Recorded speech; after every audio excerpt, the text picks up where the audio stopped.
Second by Russ. Is there hearing no discussion? All in favor of the motion by roll call vote? Thanks. Paris? Yes.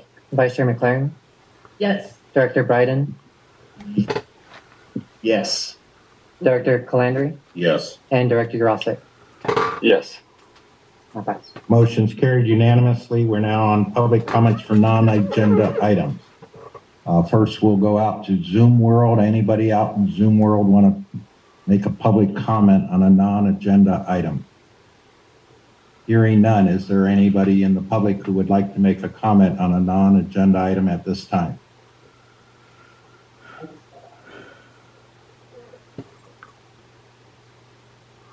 Rob, this is Julie Kyle. Hang on one second. Julie, Hello? go ahead. Yes, I hear you. Go ahead, Julie. Julie, do you hear me? I just had a question.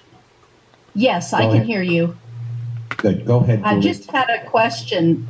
There was some comments that Galen made in regards to minutes on the advisory committee meeting. Would that be the time to address that now or when the minutes come up? Why don't you wait till the minutes come up, Julie? That would be more appropriate. Very good. Great. Thank you, Rob. You're welcome. And I think we've taken care of our application requests. Is that right, Joshua? Great. Thank you. Okay, we're now on the consent agenda. Items A, B, financial report and payment of bills in the minutes. Is there a motion to approve the consent agenda? So moved. Motion made by Brandon. Second. Second by Kathy. Is there any discussion? Quick discussion by me. Go ahead, Russ. So during the advisory committee meeting, Derek and I had a conversation with Palmer. There are a number of reports that we felt would be helpful to us in analyzing the financials on behalf of the larger board. It's not currently in Hallmark, it's a scope of work. And so we've asked them to add that to their list that they're keeping for us of potential additions to a future contract. That's it. Great. Can you give a summary of the type of things you're looking at? Sure. I think I'll give you one very easy one. So the financials are aggregate, both the protected replenishment assessment or replenishment dollars, along with our general fund dollars that COVID moved. So as we look at the financials and try to understand how much money, burn rate, et cetera, the restricted fund should not be considered as part of that conversation. We can't make that evaluation through the report. Very good suggestion. Thank you. Will that be directed to be on the next agenda for discussion for the advisory committee and the board on the next meeting? It could be. I think I heard Derek's voice. Where we left this was that it's not part of Hallmark's budget. It would have to be an amendment to their contract in order for them to put this together. Yeah, Chair Paris, I could provide some feedback on that. So, Jim, Derek wanted to make a comment. Oh, and then sorry, I'll go to you. Okay, go ahead, Derek. Yeah, just to add to Russ's comments is that, the thought that we had from the admin side was to incorporate it into the 2024 budget and proposal as part of that work. And it's really, my understanding, and then I'll let Jim take it from there, is, we are using a common QuickBooks system that doesn't have the ability to, bifurcate, which we're asking for. And I think it would be good for all parties involved. And so that would take extra work on any administrator's part of taking that apart and then representing it. So that was my additional comments, and Jim, fire away. yeah, thanks, Derek. So as a standard practice, the Hallmark Group, we track requests to come up during the year, like, hey, we should look into this. We keep a list of potential items that could be discussed when you prepare next year's budget. Not just on financial matters, but from time to time, you'll say, you or members of the public will bring up ideas about potential consideration. So for those, we aggregate and they'll be part of the budget discussion for next fiscal year's budget. On occasion, you do provide specific direction, say, no, we want to do this in a certain time frame, and that's where we do a specific task order amendment. So that's the way we put this in our list of additional items for consideration during the budget discussion. Great. Thank you, Jim. Any other comments? Any other discussion regarding approval of the consent agenda? Hearing none, all in favor of the motion to approve the consent agenda by roll call vote? Director Urosek, Aye. Director Calandry, Aye. Director Bryden, Yes. Vice Chair McLaren, Yes. and Chair Paris. Yes, motion's carried unanimously. We're now on the advisory committee report. And James, are you here in Zoom world? And who's going to be providing the advisory committee report? Hey, good morning, Chair Paris. This is Dan Clifford. I was responsible for chairing the meeting last week. Okay, Dan, thank you for speaking up and go ahead with your report. Yeah, the report is summarized in our the summary of the meeting, and it is in your board packet. And if there are any specific questions as to any of the particular entries in there, I can certainly try to comment on those. Thank you, Dan. And I know Julie Kyle had a comment at this time. Julie, are you there? Yes. Can you hear me, Rob? Hear you very well. Go ahead. Okay. I just wanted to be sure and bring to attention the comments that Galen had made in regards to suggesting methods to increase new revenue streams. The advisory committee did discuss this some, and we would like to request that the Watermaster reach out to AVEC and the other purveyors that are on Exhibit 3. They've been very good to work with all of us, and we would like to ask the Watermaster to reach out to them to work together to assist in developing different ways that we can raise revenue. Not just adding administrative assessments, but there are different ways that we can raise things. And I know all of that group of individuals from AVEC to Little Rock to Palmdale, Quartz Hill, they would all have some good ideas for us on different ways. They've been down these roads before too. So I just wanted to make sure that was brought up and considered. The other thing that I would like to mention to you is when the advisory committee discussed item number 3, the supplemental assessment, it was a very lengthy discussion. And one of the very first things that the advisory looked at was a Hallmark's proposal that said that their administrative cost was $240,000 for 2023.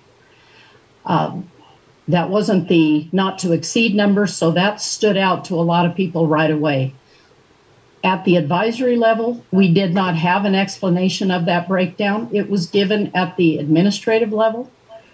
It would have saved a lot of time at the advisory level if we would have been provided that. And with that number being so different than what we had contracted for, I felt like that was a no-brainer that we should have had that breakdown. So I just wanted to bring those up, and I appreciate the time. Thank you, Julie. And you might stay tuned for the public hearing regarding the supplemental assessment or some further recommendations that you might want to make at that time. Thank you, Rob. You're welcome, Julie. Can I jump in here for just a second? Yes. On the advisory committee written report at 16.1, there was a discussion about whether Dennis Lamoureux could serve as chair of that committee and be an alternate on the board. And they wanted a legal opinion on that. I've just looked at this. I know of no reason why he can't serve in both capacities, but certainly open to Dennis communicating with me what issues he sees are there. But I just wanted the board to know we don't see a conflict of interest in doing that. Thank you very much, Craig. Yeah. Appreciate you jumping in on that. Any other discussion regarding the advisory committee written report? Yeah, this is Gary Godey. I concur with Julie Kyle in her statements. Thank you, Gary. Any other comments? Going once, going twice, gone. We're on item 7, Administrative Committee Report. And Russ and Derek.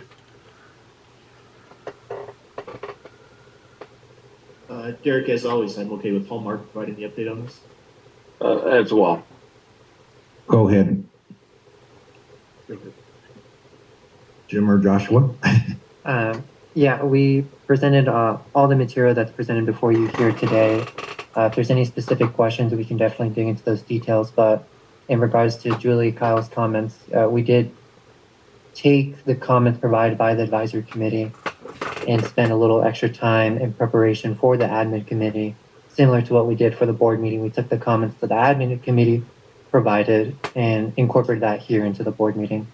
But if there are any specific questions you guys have, happy to answer. Great, Yeah. thank you. Yeah, and I'd add, we would have all liked to have had more time to work through this. I know the board committee and the admin committee felt the same way, but we were in the circumstance we were at where we needed to take quick action.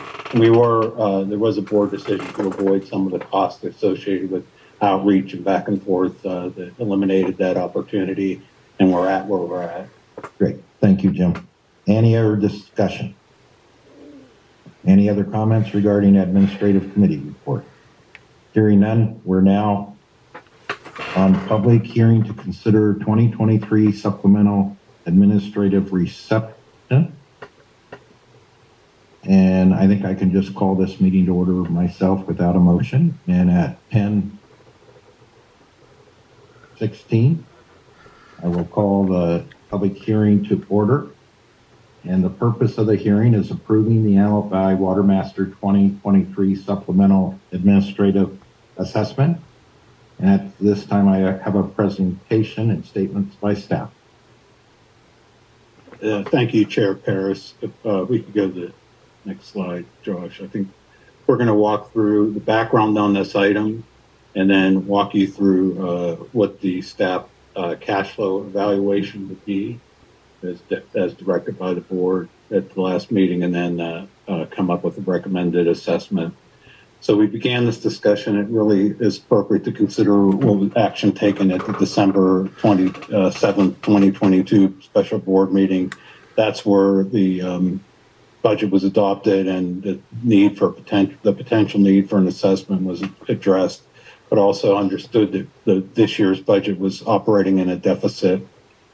So in our January meeting, the board asked Hallmark to develop a draft scope of work to provide a financial plan and a cash flow model. That was presented to the board. I guess we go to the next one, Josh. That was presented at. Yeah. Excuse me, closer to your mic. Yeah, thanks. So at the February board meeting, we went through the proposal from Hallmark, and a couple of points were made to avoid some of the costs associated with the effort was to remove some of the outreach components that included public workshops and working with the admin committee to develop a proposal for review with the public. That discussion was continued to the March board meeting, where the board felt that as a lack of funds, it was not appropriate to address at that time and take up. So you tabled that action at the March board meeting.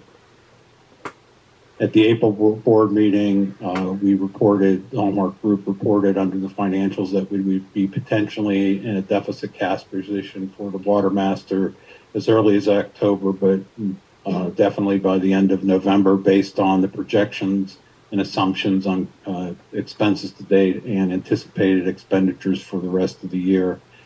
So the board directed staff to discuss this item at the May board meeting. At the May board meeting, you directed Hallmark to proceed with a accelerated cash flow model review and a recommendation on the assessment. And you also took action to notice the hearing for today on a potential assessment for the Watermaster. And so in the past month, we've worked on that.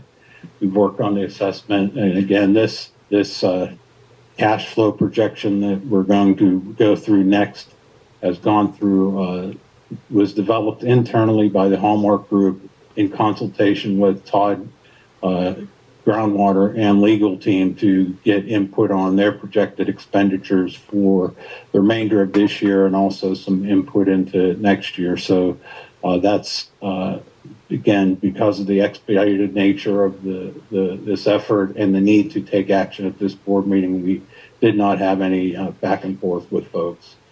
Josh participated in the advisory committee. They gave some good feedback, which we've incorporated into the presentation that we did at the administrative committee and that we'll provide to the board. So thanks for the advisory committee's input. And so right now I'll turn it over to Jacqueline Harris, who's going to walk you through the cash flow model. As I introduced that, remember the cash flow model is built on assumptions.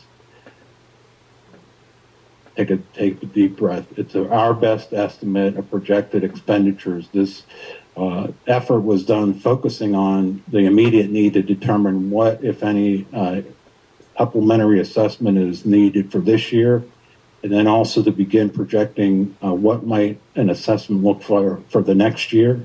So that's why we've highlighted those first 2 years, 2023 and 2024. The rest of the model is built so that you can get a feeling for how cash flow might work down the road. And as we've developed similar models for other agencies like the Antelope Valley, this is a living document that as we get real information, real items, and better understanding, you would refine it, you'd revisit it each time you consider an assessment or your budget. And again, this represents our best estimate today and has built-in assumptions. It's generally a fairly conservative model to address the need to have cash on hand to pay expenditures, but also to have cash on hand to make it through the first quarter prior to receiving next year's assessments.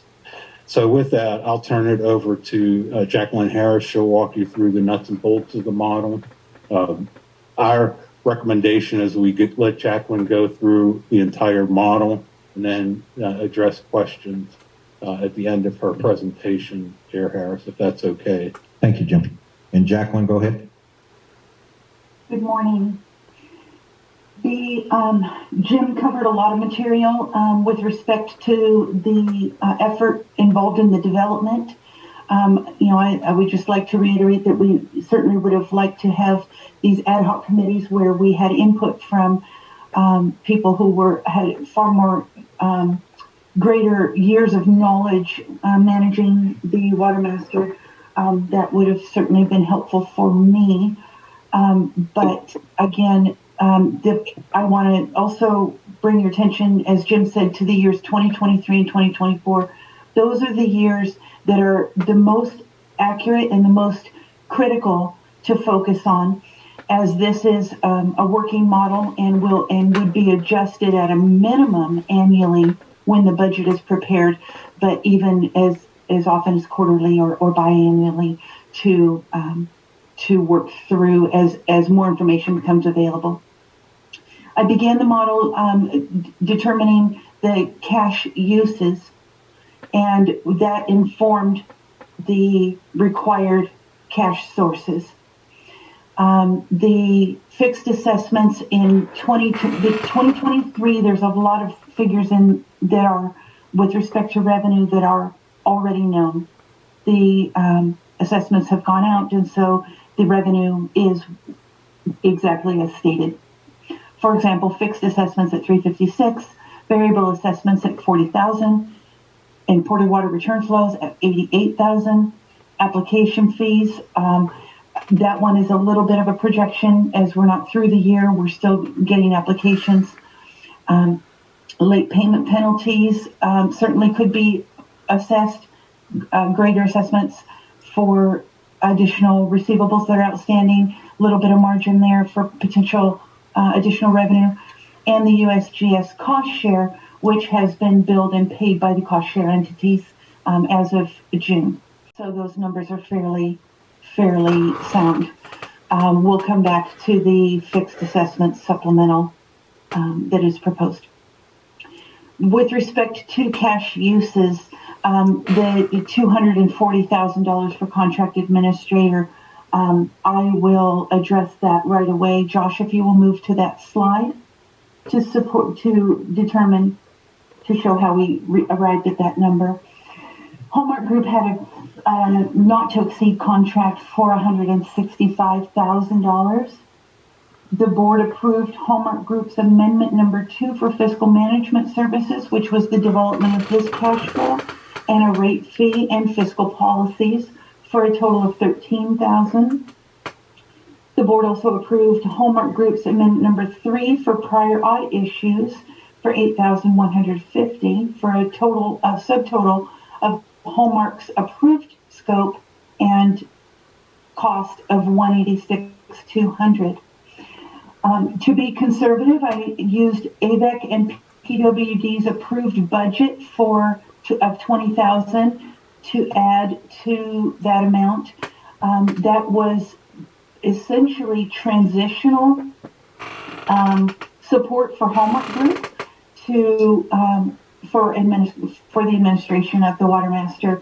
Of note on that line item, we did have a report out from AVEC saying that they did not intend, they don't foresee billing, excuse me, go ahead.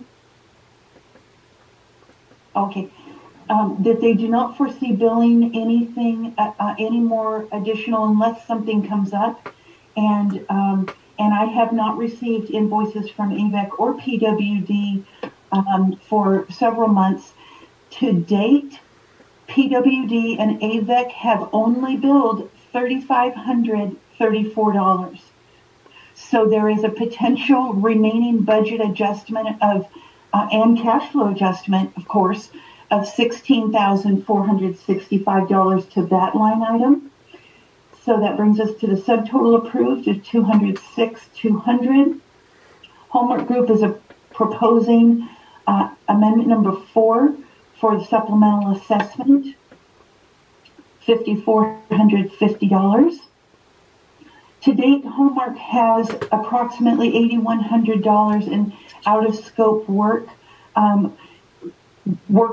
Hallmark has been asked to do, large and or underestimating the level of effort for administration of the Watermaster operations. Those are detailed in the paragraph below the total here. So I estimated approximately $12,000 by the end of the year, and then added in a contingency for any additional out-of-scope work or any other matters that may come up that would impact the cost of the administration of the Watermaster for a total of $240,000. Again, being very conservative and wanting to ensure that there was sufficient funding there and no surprises at the end of the year. With the removal of the contingency and the remaining budget for PWD and AVEC, if they do not need to use that money, this $240,000 could be reduced by a total of $32,815.75. So that is certainly an adjustment to the budget that could occur. Okay, I'll move back to the cash flow, please, Josh. Thank you. With respect to application processing, the application revenue and processing is kind of an in and out. And I basically did an estimate of, we're about 35,000 right now through through June. And I did so I just projected additional fees that would be coming in for revenue there, additional applications received, and then did a 3% escalation per year. And the application processing expense mirrors that revenue up above. Audit fees, I assumed nominal increases year over year, and the $7,200 is the fee for this year. We do have a quote for the fee. The $7,200 is the fee for this year. We do have a quote for the 2023 audit year, which will be paid in 2024, which is $7,300. and then the other years beyond that are nominal increases, percentage increases. Dues and subscriptions is a relatively insignificant line item. Mostly is post office boxes and Zoom costs and QuickBooks monthly fees and things of this nature that are very consistent and contractual. Information and document management, GlowTrans document repository hosting, assumed constant. Now that could go up as well, but historically it has not increased since inception of the contract. So that line item remains constant until further information comes to fruition. Insurance, the current year policy was paid for just about $3,000 there, $2,965. All prior years were much higher in the $4,000 range. So I reached out to inquire about the 3,000. Why the I'll call it a discount this year. There wasn't a discount, but why the lesser fee this year? And I didn't receive a response timely enough for presentation. So I went ahead and estimated what historically has been paid for that policy with a 3% escalation per year, starting $4,000 in 2024. Legal fees, the projection is $25,000 per month. Slight billing rate increases in years 2025 and 2027. I received these numbers and quite a very helpful analysis from the legal team regarding what they anticipated their fees would be.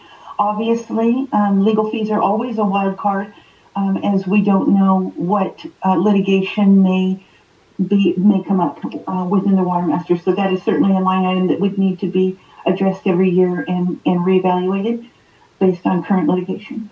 Watermaster engineer, again, I worked with Todd Groundwater, Phyllis, to determine what their fees would be projected to be for the current year as well as the years to come. They did have additional work in 2025 and 2026 that is going to increase their fees slightly for the model calibration and the issuance of storage agreements for carryover work. So that's why you see increases in those years. The USGS contract, I looked historically and it has been fairly consistent. In fact, this year it was a little bit less, but I went with a historical average and assumed that not only were we going to continue to contract with USGS, but that it was going to be a relatively steady cost in doing so.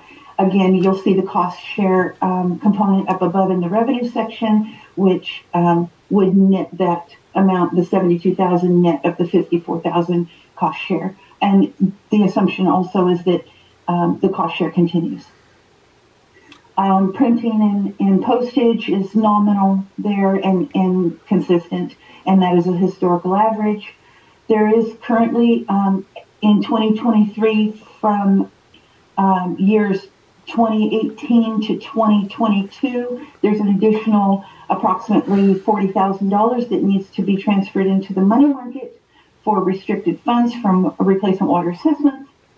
And then I layered in a contingency to assist in supporting the Watermaster, ensuring that sufficient cash is on hand to move forward through the first quarter of the subsequent year, and that would be because billings go out in January for fixed assessments, and then that revenue flows in over the quarter, but there should be a contingency built in with the goal of contingencies and funding the first quarter of each subsequent year.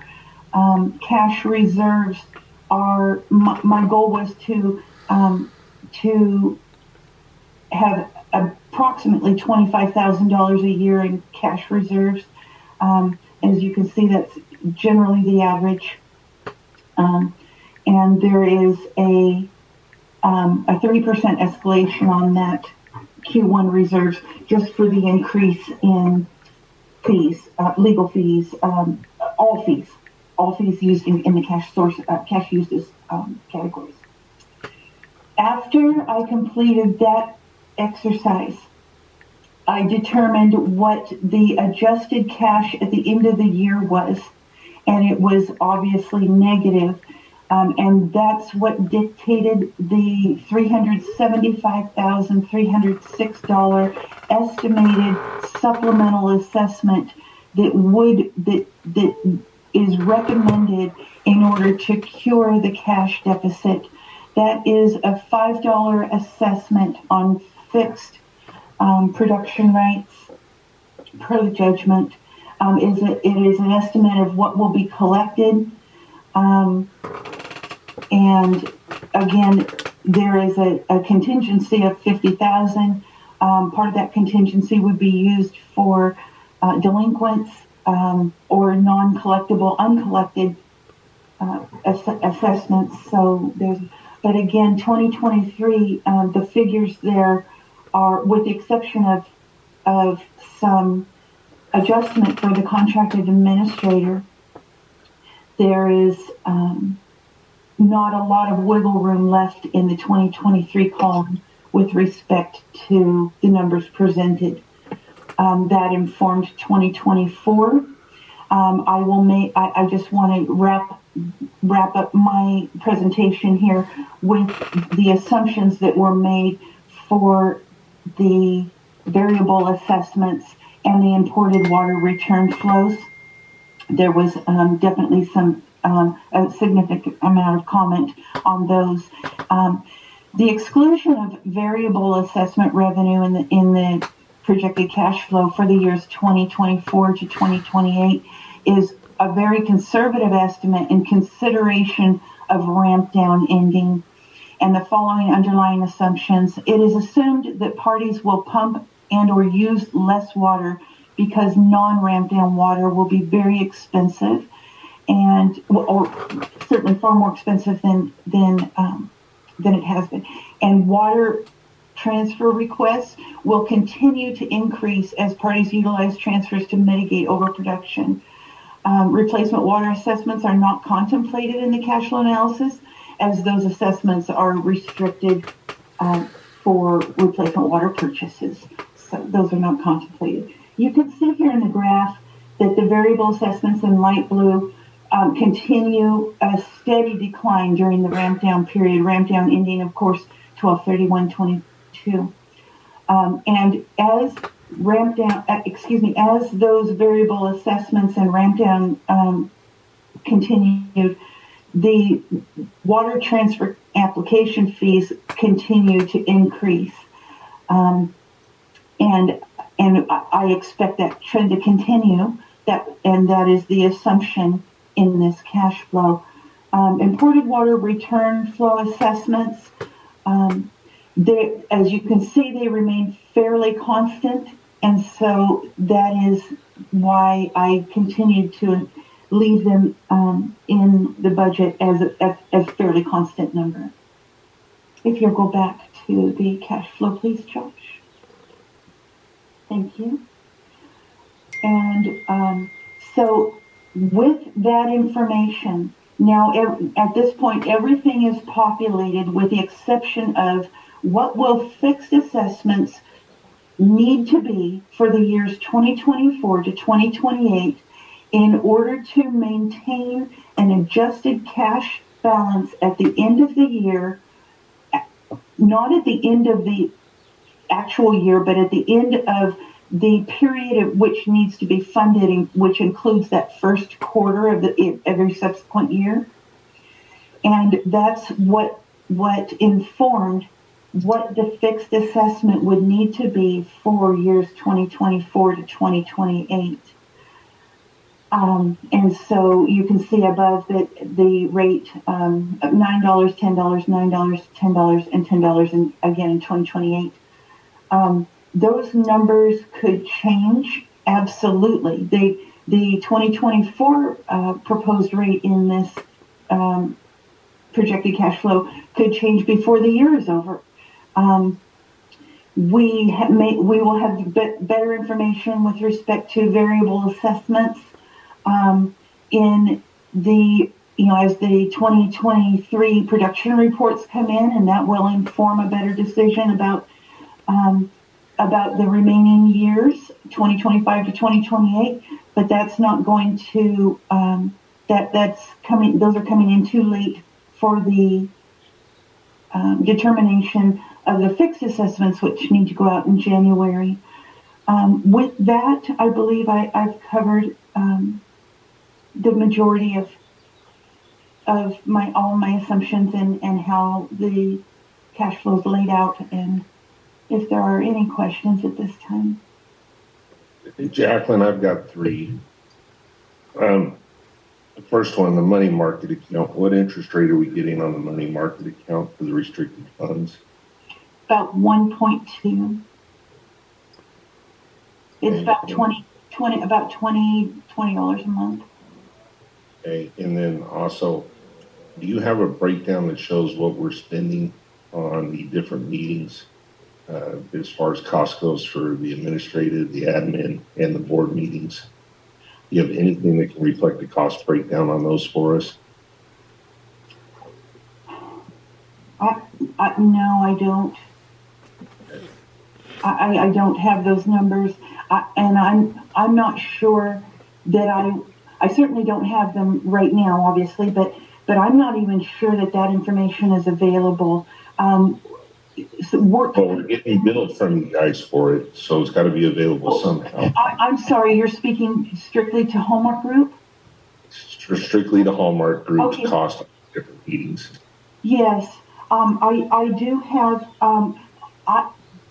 especially for myself, because I was not, in our original scope, I was not included in the admin or the board meetings. And so that number, I definitely have the cost for myself, but also in our billing and timekeeping system, we do have that information. I would have to gather it and report out at a later time, but we do have that. Yes, we do have meeting attendance, hours, and cost. We do. All right. And the third thing that I had is you've got the application processing of $45,000. You're referring to well transfer, well applications, transfer applications, etc. Yes, that's correct. It was my understanding, and clarify if I'm wrong, that the applicants are paying that, and it's a cost pass-through. That's not going into our budget. That's correct. And so that is offset by the application fee revenue in the revenue section up above.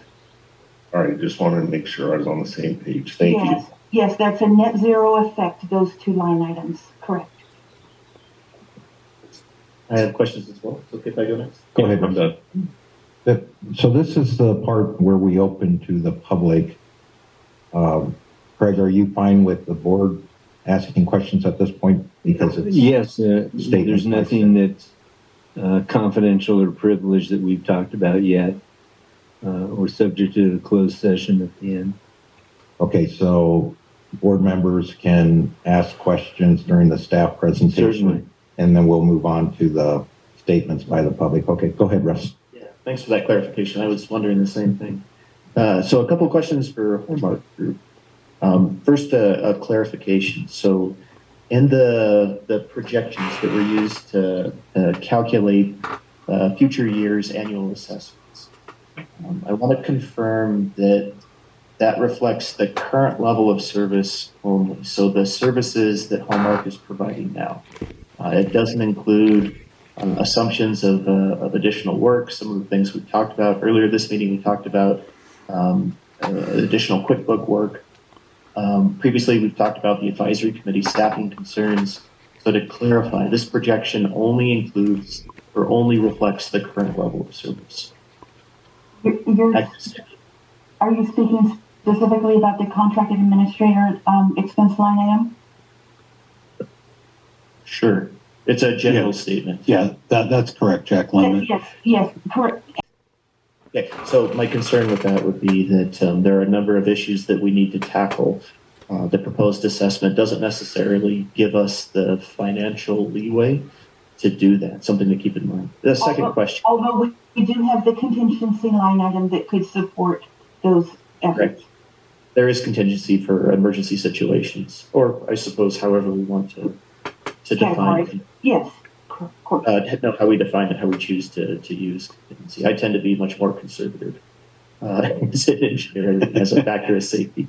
Okay, second question, and I think Brandon clarified this for me, but I want to ask it one more time. So in terms of the Watermaster engineering costs, the cost for well applications, transfer applications, we bill those to applicants at 100% the cost of Todd groundwater. Is there any administrative cost associated with that? And does that question make sense, or would you like me to refine it? Basically, are all costs associated with those being passed on to the applicants, or is any of that work being subsidized by the what I would consider the general fund, the general assessment? I'm a little bit hesitant to respond to is it subsidized, because I think that fair. Yeah, I would draw that statement. Let me thank you, Russ. Let me say what I have to say, and I'm not sure I'm going to answer your question, but I might. The Watermaster engineer, as well as that line item, does not include their fees for application processing. That is included in the application processing line item. Now, I don't think that answered your question, but it might make things a little clearer for you. I think you spoke to the heart of the issue. Okay. So the actual work by Todd is billed. So if their cost is 37.5 hours, now that's a little ridiculous, is 2.75 hours to review a particular application. We bill the applicant 2.75 hours worth of work, right? It's not a fixed fee. Well, we build the applicant is billed. The applications are fixed fee with the exception of the storage agreement, right? And so all of the applications are fixed fees, and the fee is determined. For example, the fee increased for the year 2023, but they are fixed fees, and so the cost of work for the contracted administrator and the Watermaster engineer to process those applications, it's up to those two entities to ensure that they are efficient in processing to remain within those fees, because we cannot bill the Watermaster for overages. Okay, so to clarify, if a particularly challenging application comes across, we've seen some of these over the past couple of months, where there's a number of factors that require more than the standard amount of review. The applicant still pays a fixed fee. Each applicant pays the same fixed fee. With the exception of a disclosure at the bottom of the fee schedule that says that the Watermaster may, in its reasonable discretion, require any applicant to reimburse the Watermaster for any and all of its legal expenses incurred processing such an application, depending upon the level of complexity of the application. So there is an opportunity to collect additional fees from the producer on their application, depending on the complexity of it. Good. I think that's what I was driving at. Okay, third one then. I wonder if you can estimate the impact of including versus excluding the variable pumping assessment in the overall final assessment amount. So the projections for the next several years are basically $10 a year. Right. If you were to add in a portion or all of that, how much might that reduce the final number? You mean the rate? Do you mean the rate for 2024, for example, or the fixed, the supplemental? Yeah. This is a range, not a. Yes, I did a little. Jim and I and Josh ran through a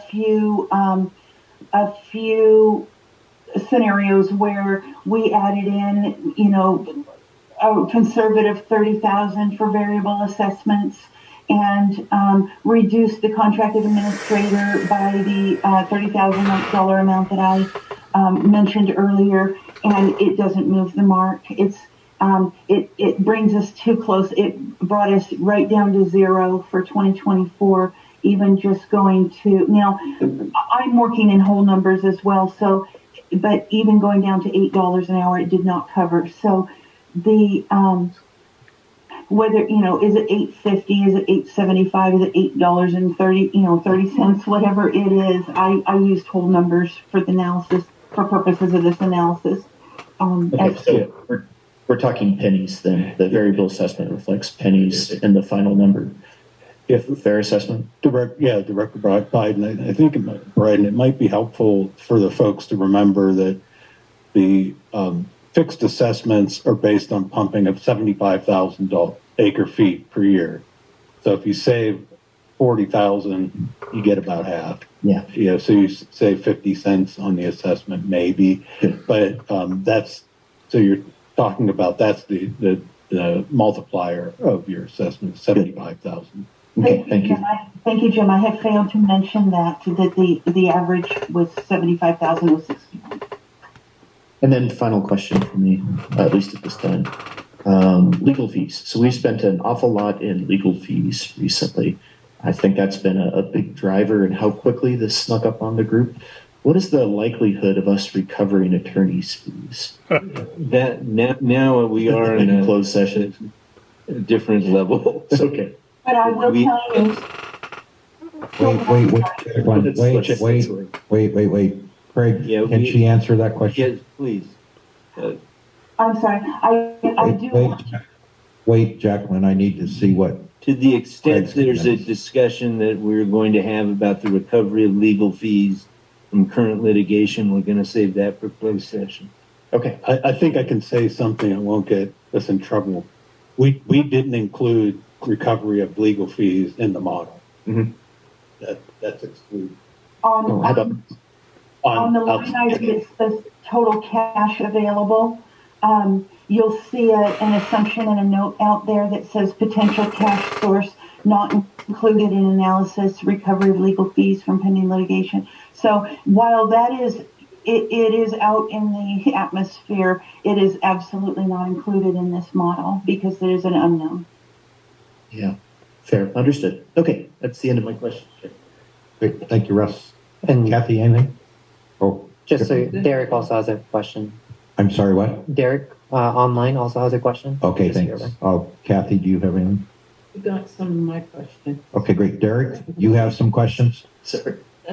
Yeah, thank you. And a lot of questions were covered by the other board members, but I call out, if you take a look at total cost of roughly, $1 million per year up or down, 30% of it, no reason, not meaning to call out Craig, but it's legal and it's good work being done. You have a little over 20% from the engineer and from administration, you're, in on the average of the low 20s percent as well. So, our staffing is really what we're looking at. And I guess my question is something that I've continued to bring up at the board meeting is, with legal and with staff, have we worked on part of this budget, including and for forecast, is including all the illegal pumping, all the non-reporting, our ability to police and to go after that. I mean, that's an area we have not attacked strongly. We're attacking the ones we know about, but not the ones we don't know about. Could staff comment on that in council?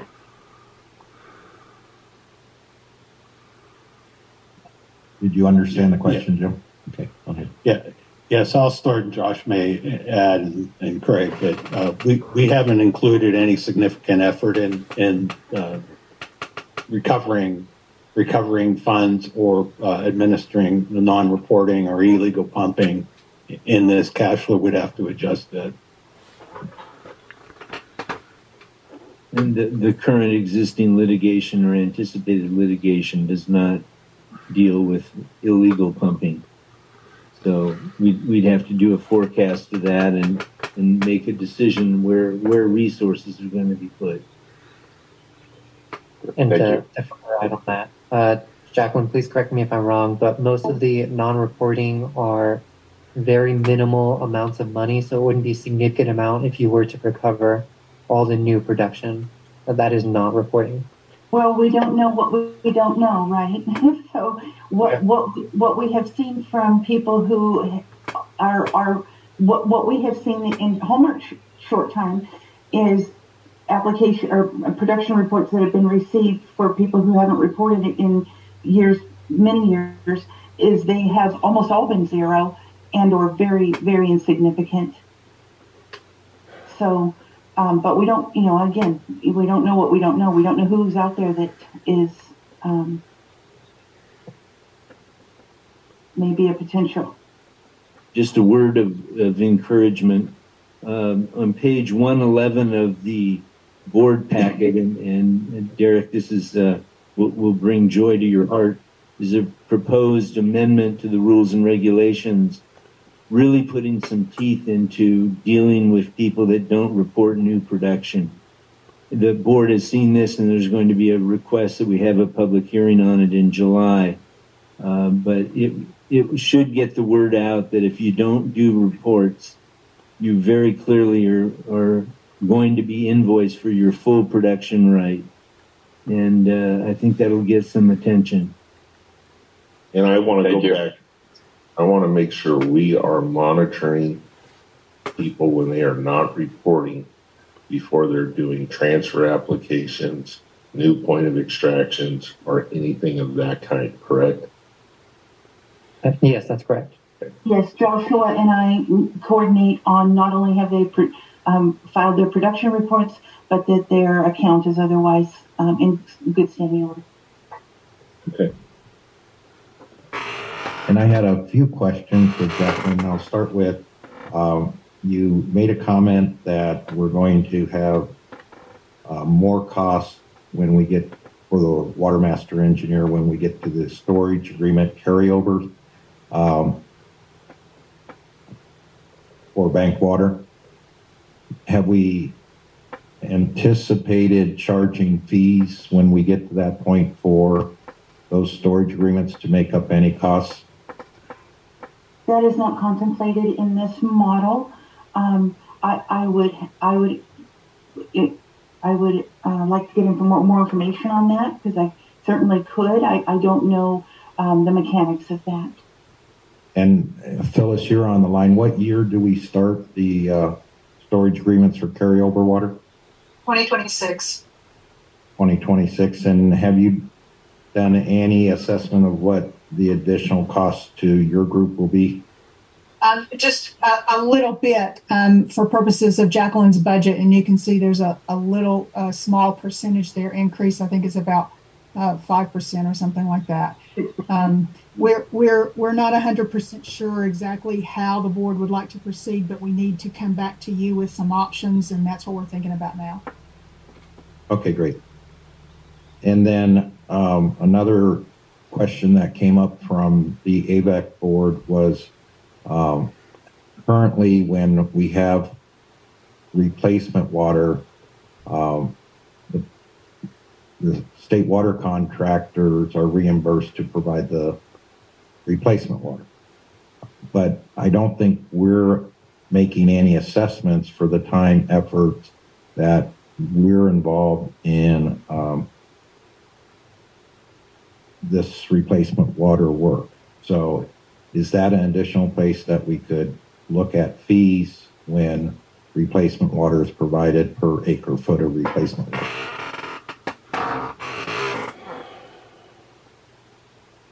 I think it is. I'm not sure who should answer that.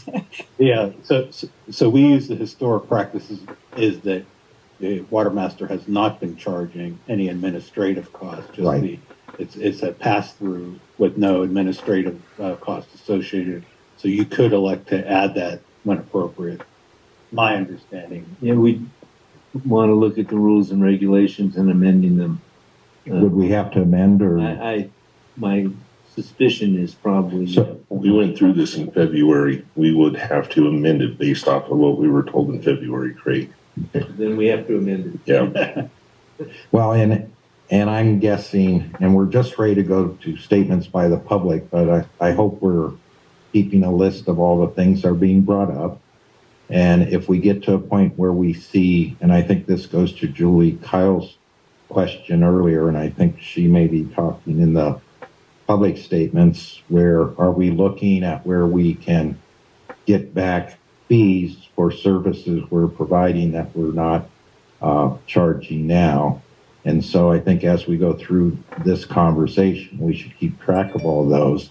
And when we finally do make a decision how we're going to handle this, maybe we can do an amendment to our rules and regulations for several different potential fees that would make sense and be fair to charge for services we provide.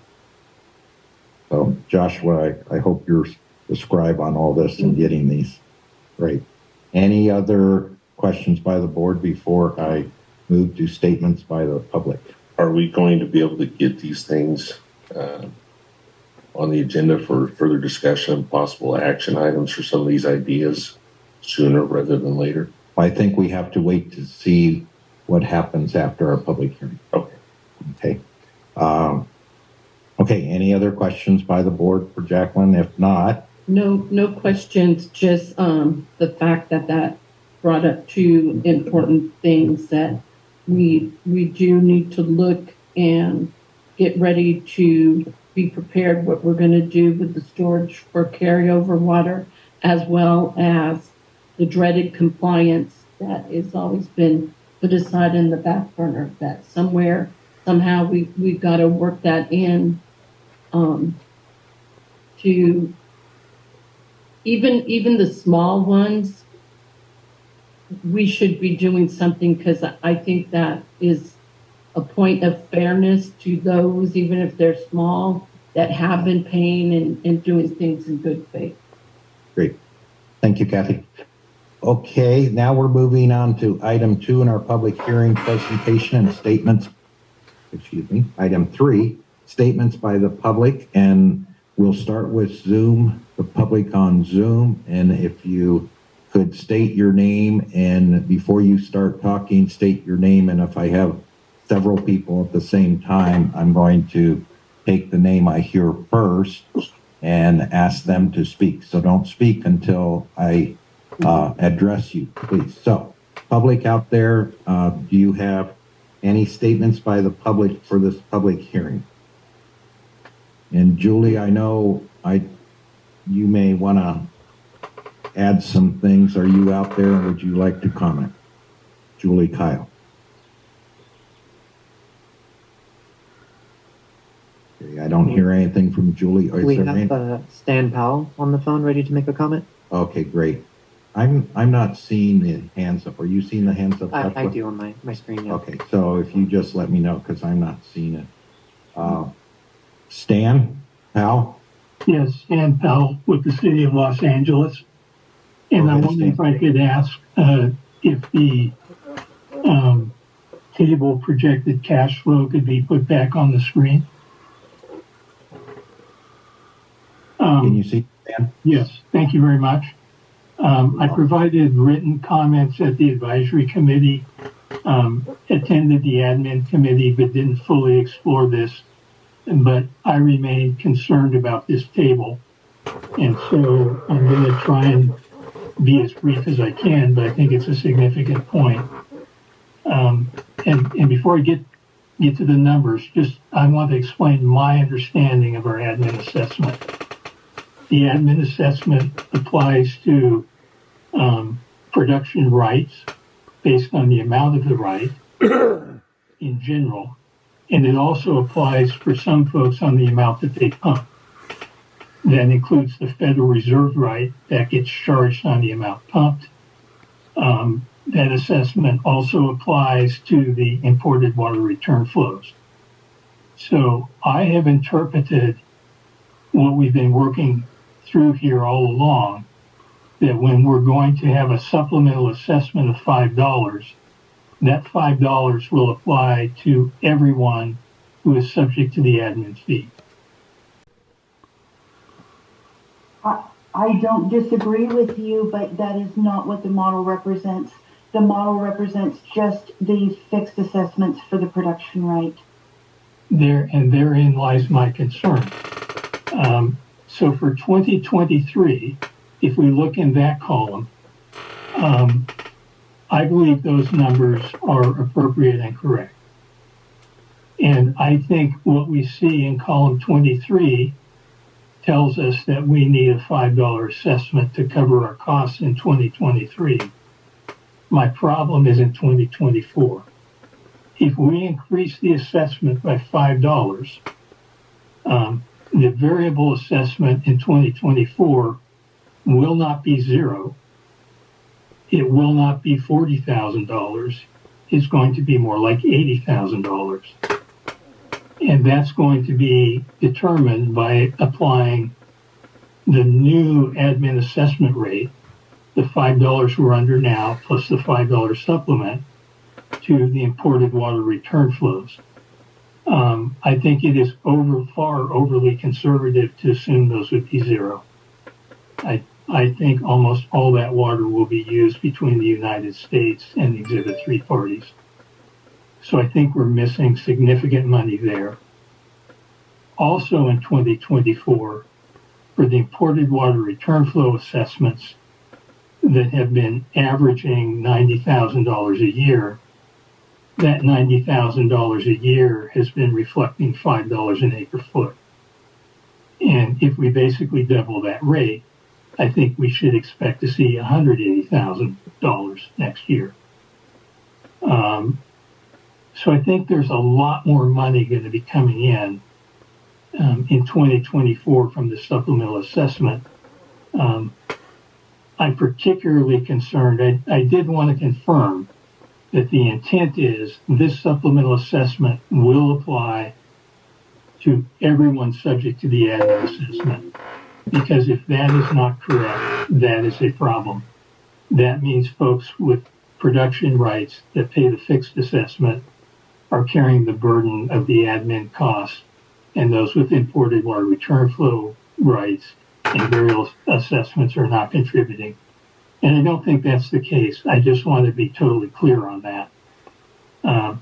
So one, I think we have to be sure the board understands that is the way these assessments work.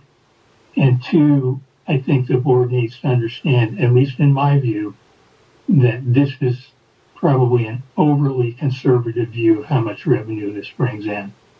So I'd be happy to answer any questions, but that was the comment that I had. Thank you, Rob. Thank you, Stan. Jacqueline, any comments for Stan's questions? Just that I would need confirmation from the board if the supplemental assessment was to be initiated, what the parameters of that would be. Whether it would be initially when we talked about a potential, when I presented the cash flow issue and the deficit, the looming deficit that was on the horizon, there was specific talk about issuing a supplemental assessment on production rights, and so that's the limitation that I've imposed on this projection. Though I do not disagree with Mr. Powell, and I would just need to confirm. Should this go forward, I would just need confirmation from the board on who to assess. Yeah, and I have a question. Stan, can I have one expansion then? And thank you, Jacqueline, for that comment.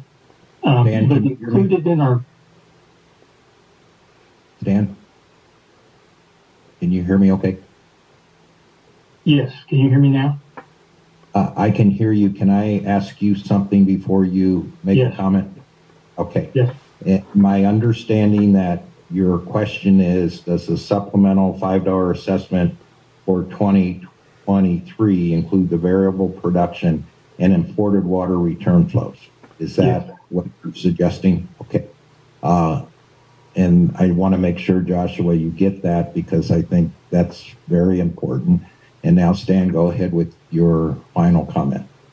Yeah, the final comment is, if that's not the intent, if the intent was simply to apply the $5 to those with the fixed assessment, then I guess I would ask Craig whether his memorandum, which I basically agreed with, that doing a supplemental assessment is within the bounds of the judgment, if that would still be true if the supplemental assessment is something that doesn't apply to everyone subject to the admin assessment. Yeah, the assumptions, Stan, of that memo were that they apply to all assessments. It would have to be reanalyzed if the board took the position it only applied 2023 to fixed. Well, thank you, Craig. Yeah. Good comment, Stan. Thanks for bringing that up. And Jacqueline, how difficult will it be to figure out if we do have the supplemental assessment applied to variable production and ported water return flows? How difficult will it be to give us what that number will be? It would not be difficult at all. I could potentially do it during this call at a time when I'm not speaking or presenting. Okay. My point is that the model is very interactive, so changing any one number flows through the entire projection. So Okay, great. And when you get a few minutes, we're going to give you a few minutes to do that after we finish the public hearing, and then when we go on to our next item, which has to do with this, then we can ask that question. Then, are there any other statements by the public in Zoom land? Identify yourself. Yeah, this is Gary Godey. Advisory committee member representing Exhibit 4 parties. I want to touch base on kudos to Stan for pointing out everything we see for the Exhibit 4 is increased burden, and all we hear is we need more expense here, more expense there, increased. Everything's increased, and nothing's been addressed as to how to cut back costs. I'm for this supplemental for the $5 this year and get us in front of the game, but I don't think we can. This is a good example of how there needs to be some cost management, not just increasing revenue, but I think that to the board, they need to figure out how to get a control on these expenses. Thank you. Thank you. Any other comments from the public in Zoom world? Rob, this is Julie. Oh, Julie, there you are. Go ahead, Julie. Thank you. I fell off the Zoom there for a little bit. I'm sorry. I just wanted to reiterate again that I really feel like we have such a valuable resource with, Matt at AVEC and the other purveyors that they could help us to focus in on where we also might be able to raise revenue streams. They're a valuable source. I think they'd be willing to do it. We just need to reach out to them. That's about all I have there. And I would like to remind everybody at our May meeting that Jessica at Hallmark, she was right. She spoke up and said, you can't just look at raising per acre foot charges. You need to look at where you cut costs too. And we couldn't agree more. Thank you, Julie. And any other comments from the public in Zoom world? State your name. Going once, going twice. No more comments. Now we're on public statements for the public here at our meeting. Any public comments, anybody? It seems like we covered everything. Well, I don't see any other public comments. That's going to conclude our public hearing. The hearing is going to be closed at 11:14 a.m.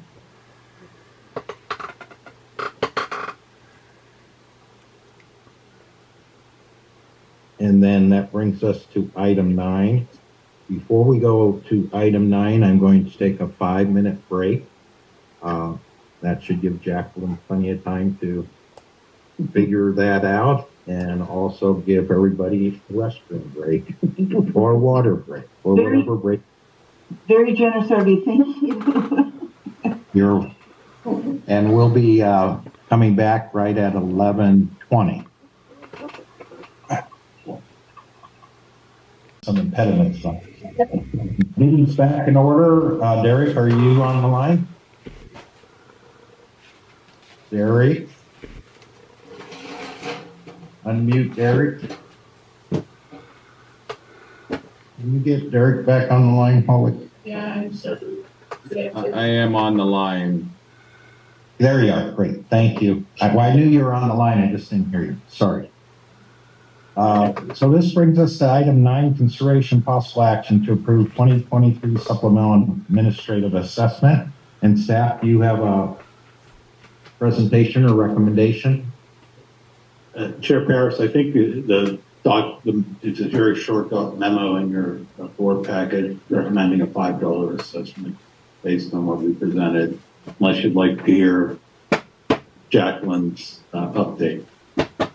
Well, of course, we want to hear Jacqueline's update if she's ready. Giovanni. I am ready. Can I just do that little one? Go ahead. Go ahead, Jacqueline. Pass. What recourse if we included return flows and if we included, I also took the $32,000 haircut on contracted administrator, assuming that we're going to remove the contingency and that we won't receive any additional invoices from AVEC or PWD. And so I reduced that number to $207,184. In addition, I have added a supplemental assessment for IWRF and also for the variable. And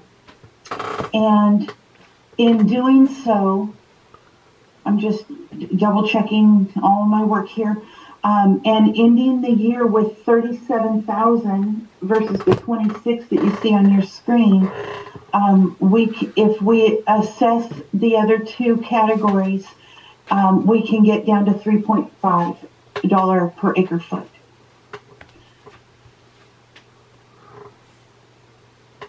okay, that's a lot of progress there. Thanks, Jacqueline.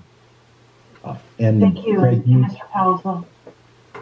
You would have no issues legally if the assessment included the return flows, and that's correct. Our memo on pages 49 and 50 was at the request of the board to discuss the legal basis under the judgment to engage in a supplemental assessment, but it really didn't address whether it covered both fixed or variable. But I can tell you as the author that it was assumed that it would be across the board. Okay, great. May I ask one additional question? Though it does not play into this cash flow because it is replacement water assessments are restricted, would it also apply to the replacement water assessments?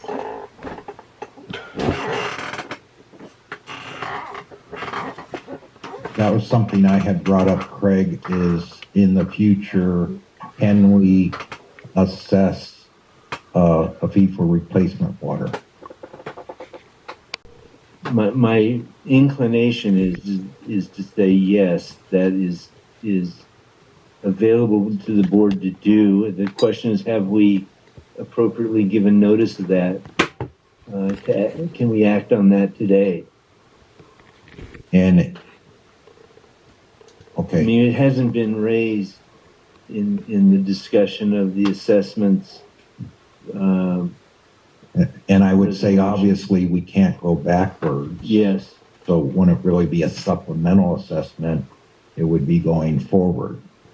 Right. That's right. It would be. My question is whether there's been appropriate notice to go forward with that at this meeting. Okay.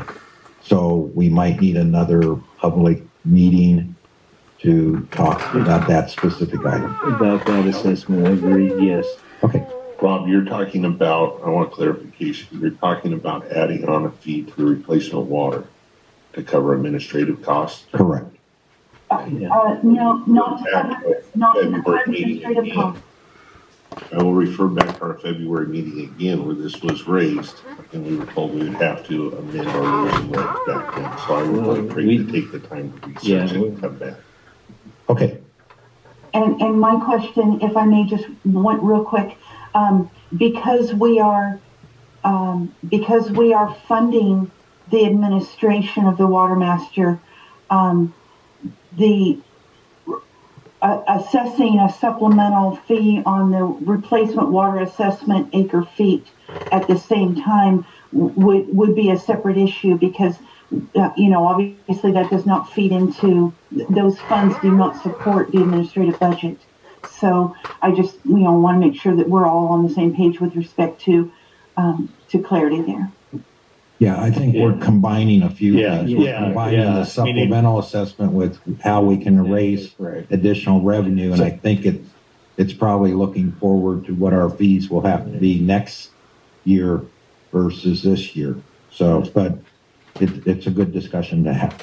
Okay. We at next month's board item where Rob can report on the process for adjusting replacement water account fees. Is that what you like? Or you mean Craig or Craig? Sorry. Right. I don't do legal work for that. Or would you like to put it? And I charge a lot more than Craig, so you don't want to. Or we could take it up when we review the annual assessment. I'm going to want it on there. Okay.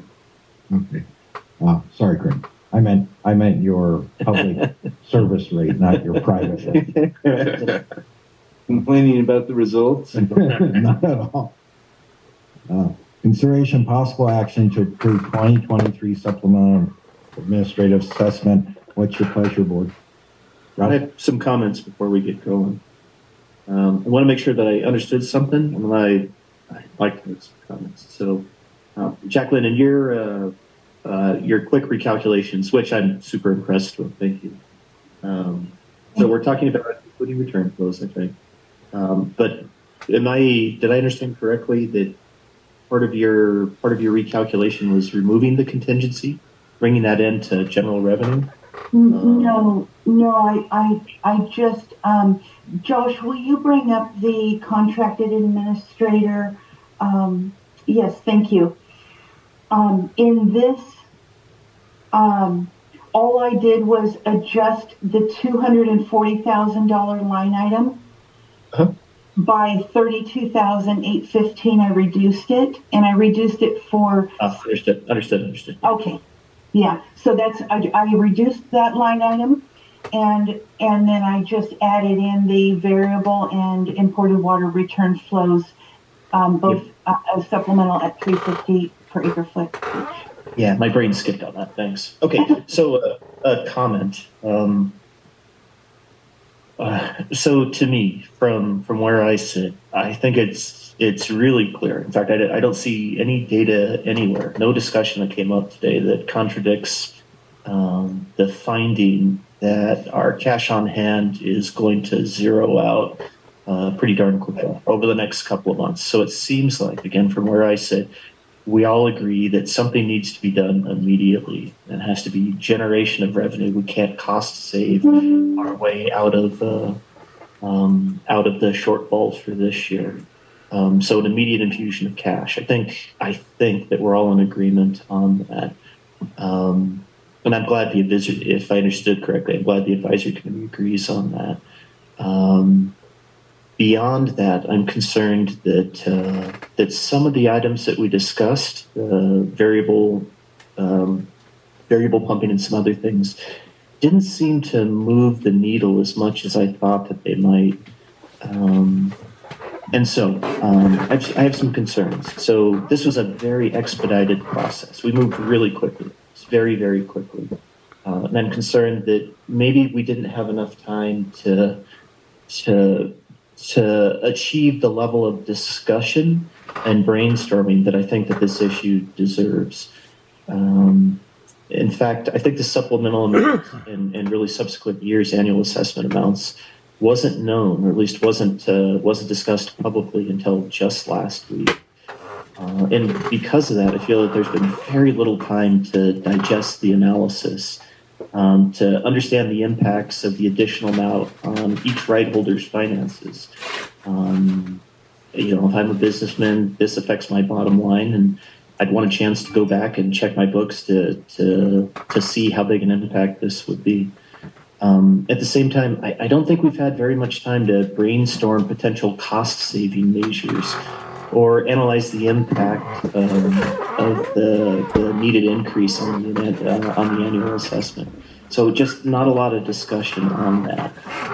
And I wonder if the board might be interested in having the Hallmark take some of the ideas from the advisory committee, some that we heard today, some that we've heard in previous meetings, and do a really quick financial impact of those proposals to see if it moves the needle anymore.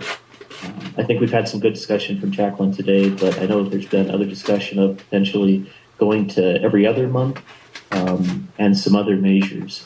And I wonder if there's other ideas out there that we could put on the table before we take a final vote on this. I might offer that I understand we're running low on cash. My agency is prepared to pay our 2023 administrative fee to be invoiced for that right now, and offer that as bridge financing to allow us another month to have the additional discussion that I think this issue deserves. Russ, would that be your 2024? 2024. Okay. Thanks. Man, I still think it. So yeah, those are my concerns. I wonder if anyone on the board might want to speak to that, or where other people stand.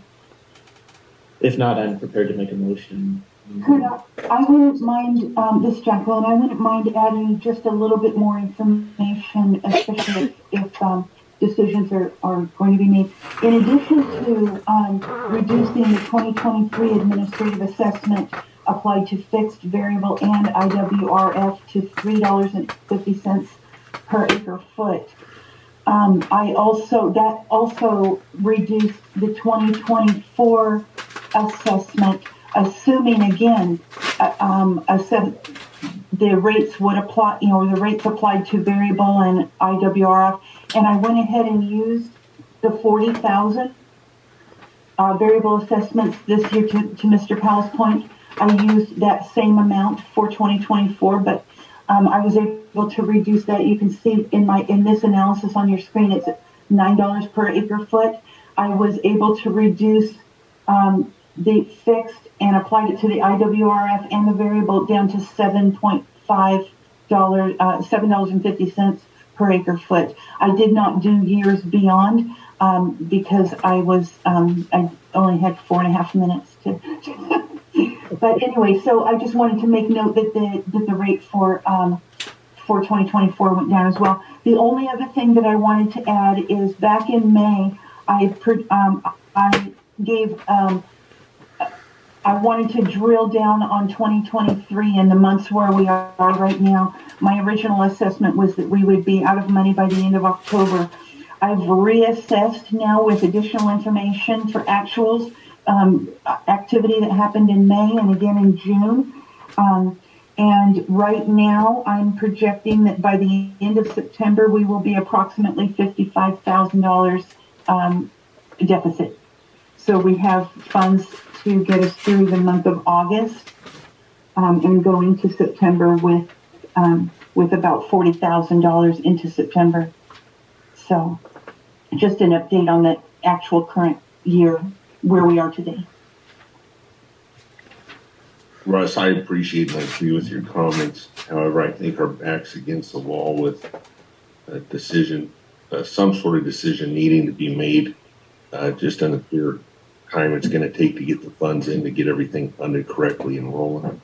I think based off the new calculations after Stan Powell bringing up that issue and the reconfiguring that we did, we don't necessarily have to go for the full $5. We can do the 3.5 before, buy ourselves a little time, have us fully funded, and then make some decisions going forward. I know people don't like revisiting increases, but that's just the nature of the beast that it looks like in this circumstance. Mr. Chairman, this is Gary Godey. Can I approach the board with a question? Sure, Gary, go ahead. I heard what Brandon said, but was wondering, it just seems that we already have this on the table for 5, and I don't think I would just go with the supplemental now and get ahead of the game, since it seems like it's not a big issue to get it passed, rather than maybe we can work it out next year with a cushion instead of trying to, that would buy time actually for next year to go through all the process with a cushion instead of, that's just my opinion. I don't know if that makes sense to anybody. All right, I understand, Gary. Thank you, Gary. Russ, you had before? Thank you. I hope I didn't cut someone off. Is there another comment from Zoom land? Yes. We have one. There was one from. Well, state your name, please, and then I will. Yes, Yeah, Stan Derek Powell. Jurasic, board member. Okay, Stan Powell. Yes, I had a quick comment. Yes. I very much appreciate Jackie's rerunning the numbers, but I want to, I think, agree with Gary. My concern is I don't think we had all the funds in before. I think we're considering them now, but there's a timing issue. Because if we increase the assessment and collections on the variable and imported water return flows, I believe those are going to show up in 2024. And so if we need to fund 2023, we may need to collect the full $5. And I'm not positive that's true, but I think that's a wrinkle in this discussion. So something maybe Jackie can comment on, but I think we've got to get a certain amount of money in this year, and we may not be able to do a reduction this year in order to do that. Thank you. Does that assume that you would, because my assumption is that I would send out the fixed, variable, and imported water return flow assessments all at the same time, like get that billing out, if it's approved, but get that billing out right away. Does what you just said, Mr. Powell, assume that the variable and the IWRF would go out at some later date? Because yes. Okay. Yes, it does, because when we establish the rate we established in 2023 gets charged to those with a fixed assessment in 2023, but it doesn't get applied to those with the variable assessment until we get the production reporting in. And I think that happens in 2024. You're absolutely correct, Stan. So I think it goes back to Gary's comment, which I think may be correct, that maybe the $5 has to happen now, and any cost savings will have to be evaluated next year, which in alone would buy us some time to refine this analysis. So that was my comment. Thank you very much. So just so I understand, we would not be able to apply a supplemental assessment based on the 2022 production reports. Is that what I'm understanding? That's what I'm saying, because the amounts we get in 2023 is based on the production in 2022 and the admin assessment rate we established in 2022. Right. So it's not fair to because those variable assessments were based on 2022 production. It's not fair now to go back and apply a supplemental assessment. That's correct. I understand. Okay. So I'm just working my model as we speak here, and this is Jim Beck. Just comment. Wait, everyone. Go ahead.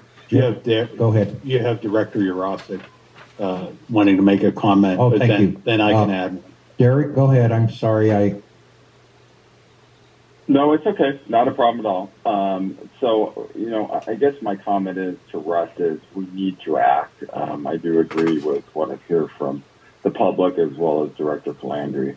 I do think that $375,000 I'm sorry, the variable assessment that you're talking about, and everybody is for 2023. It's just going to be realized in the cash flow of 24. And that does create that problem. So it isn't going back and trying to collect 22. It's charging it in 23, but we won't have that number until 2024. So, I do support what that number needs to be. If it's $5, let's stick with it. If it can get down lower because of some adjustments you've made, Jacqueline and Hallmark, then let's talk about that. But I think we really need to look at this on a cash flow basis. I was able to reduce it to 450, and instead of on your screen, you see down at the very bottom, adjusted cash end of year 26,358. I can arrive at 21,642 with a $4.50 assessment on fixed. That is again fixed production rights only, no variable or IWRF for. So those assessments would not go out. And I just want to be very clear that I'm really, truly understanding what is being said. So. And then Chair Paris, if I could add a comment for the board and stakeholders. All of us at Hallmark, your consultants, we're concerned about every penny. So I don't want people to feel like, hey, we're flipped, that we're just throwing numbers around. Every cent is important. The thing for the board and stakeholders to keep in mind that if you implement a $5 fee as recommended and you happen to be wrong and it really should have been $4, you get to the end of the year, we have the real numbers, that will inform you on what you do next year. So you don't lose that money. It's just you've collected $1 more than you might have. And we're talking about that range. And in the future, as we get better at this, the variance between actual and what you really needed will narrow, right? As you get history and get experience and we get the model straightened out. So I want to have folks keep in mind that we're watching every penny, but also that it's not lost if you are slightly over what you really needed. So wanted to make sure I brought that up. Thank you, Jim. Okay, so we are on item 9. And Russ, do you have a recommendation, or are you prepared to go forward, or what would you suggest? It's a long meeting, but a couple questions directly for, I think, Jacqueline and Hallmark. What is the amount of District 40's assessment? If I were to prepay that, what amount would you invoice us for? Oh, I'll have to look that up.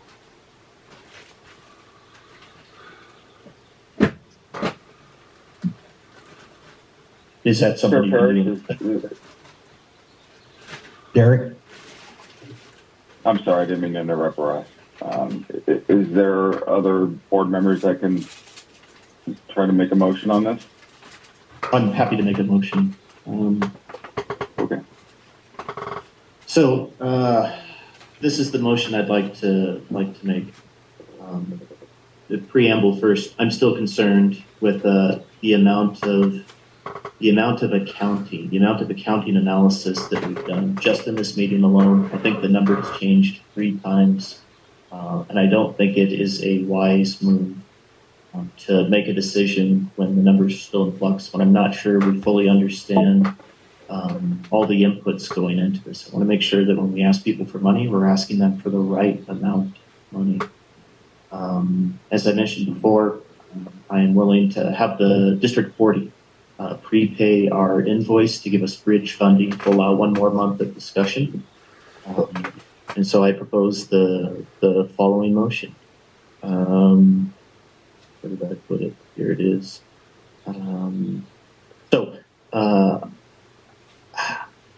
I would like to have... I propose continuing this item 9 and then subsequently item 10, I believe, the Hallmark amendment, to the following meeting, to our July meeting, in order to allow time for Hallmark to go back, make sure the numbers are on the money, that we've considered everything that was brought up today, give additional time to the advisory committee to brainstorm cost-saving measures to make sure, once again, that we're asking for the exact amount of money we would need to have Hallmark return in July with the final number that they can stand behind, that we see no possible change in occurring. That's the motion.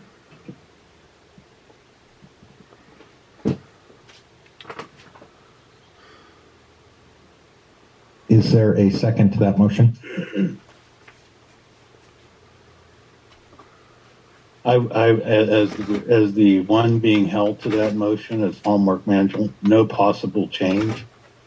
Perhaps a little bit extreme. That we're dialed in. Let me revise that. To be Okay, because no possible change is not appropriate. So that motion will die for lack of a second.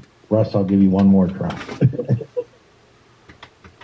I'm sensing the group is where it is. I can't in good conscience support moving forward at today's meeting. I'm happy, of course, to vote on another motion. Otherwise, I propose that we continue this for 1 month, that we hold the advisory committee, that each of us go back to the people that we represent and confirm that there are no more ideas on the table, that this is absolutely what we need to do moving forward. Consider it again in July. Are you still agreeing to provide a prepay your 2024 invoice? Yes. Do we have that number? This is Jacqueline. If you were inquiring what your fixed supplemental assessment would be, is that our rights, the administrative assessment. Yeah. Right, it would be $33,946.30 at $5. If we see $5. And that would be a prepayment, and if we at next meeting agree to supplemental, you would pay that amount, and then when we increase, if we do increase next year, you would pay the difference. Yes. Is that what? And Jacqueline, while you're doing that, will you look at if, and I can't agree to this, but if you could look what AVEC 2024 assessment would be, and I would entertain putting this on the agenda for our AVEC meeting, see if we can get approval to do the same as the county. Thank you. I believe that would be $17,750.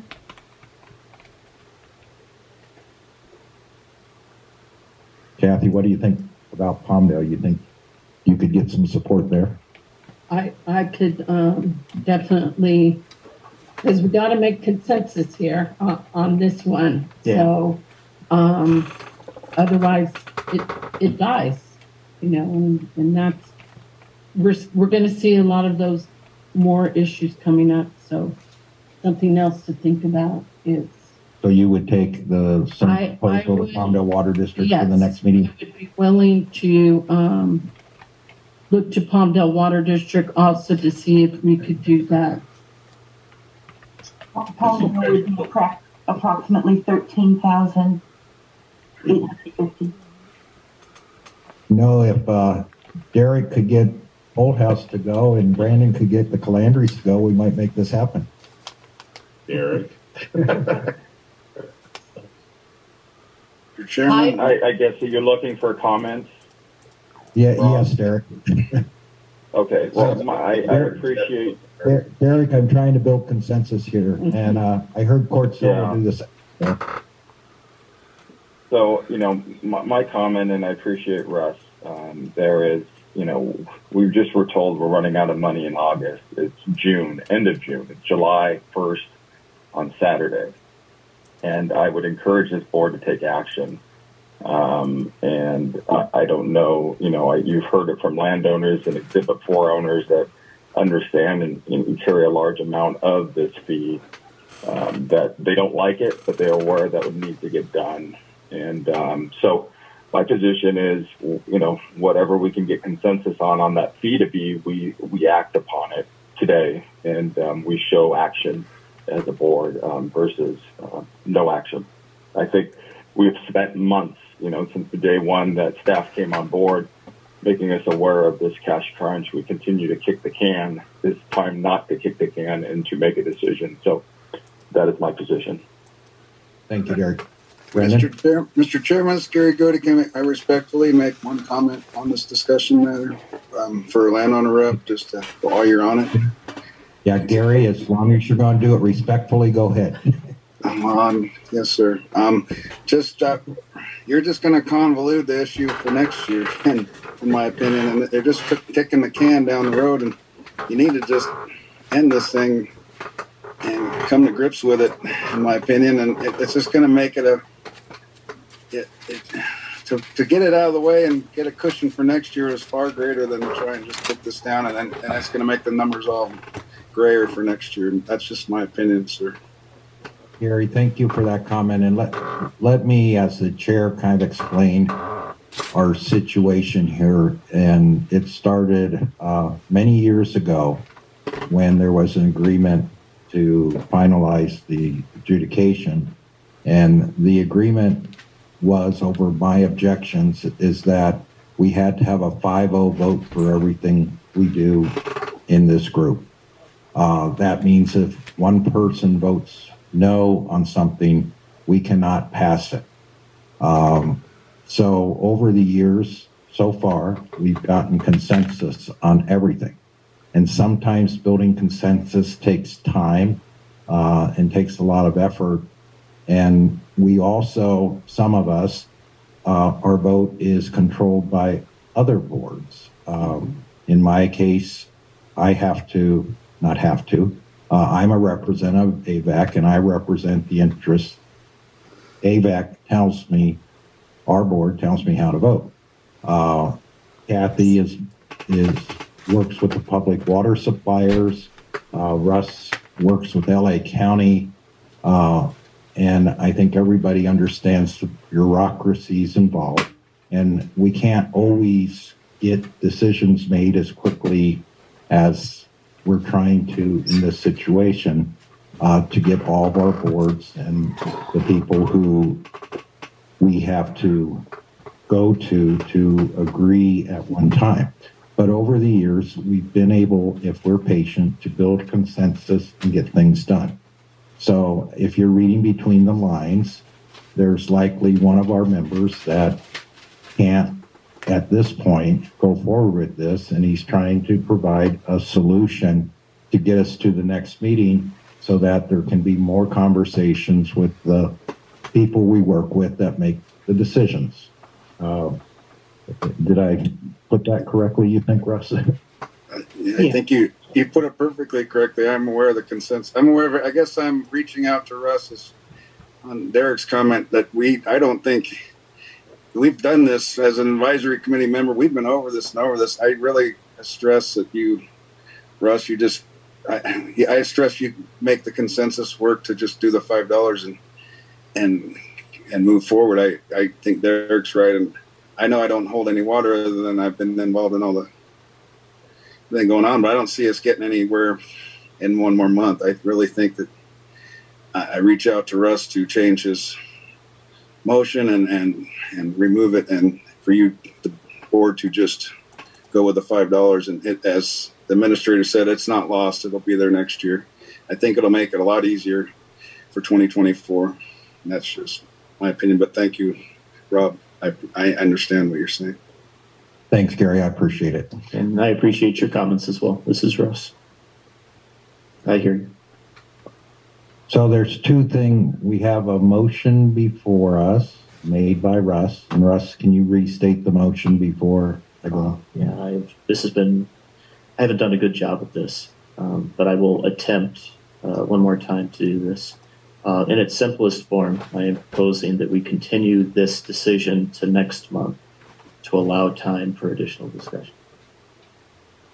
And how do we provide? Including thanks for our chair. Providing funding to get us through so we can eat. With a request to the large right holders, and particularly the public water suppliers, to pay their administrative assessment this month in advance of January, to provide bridge funding to allow that to happen.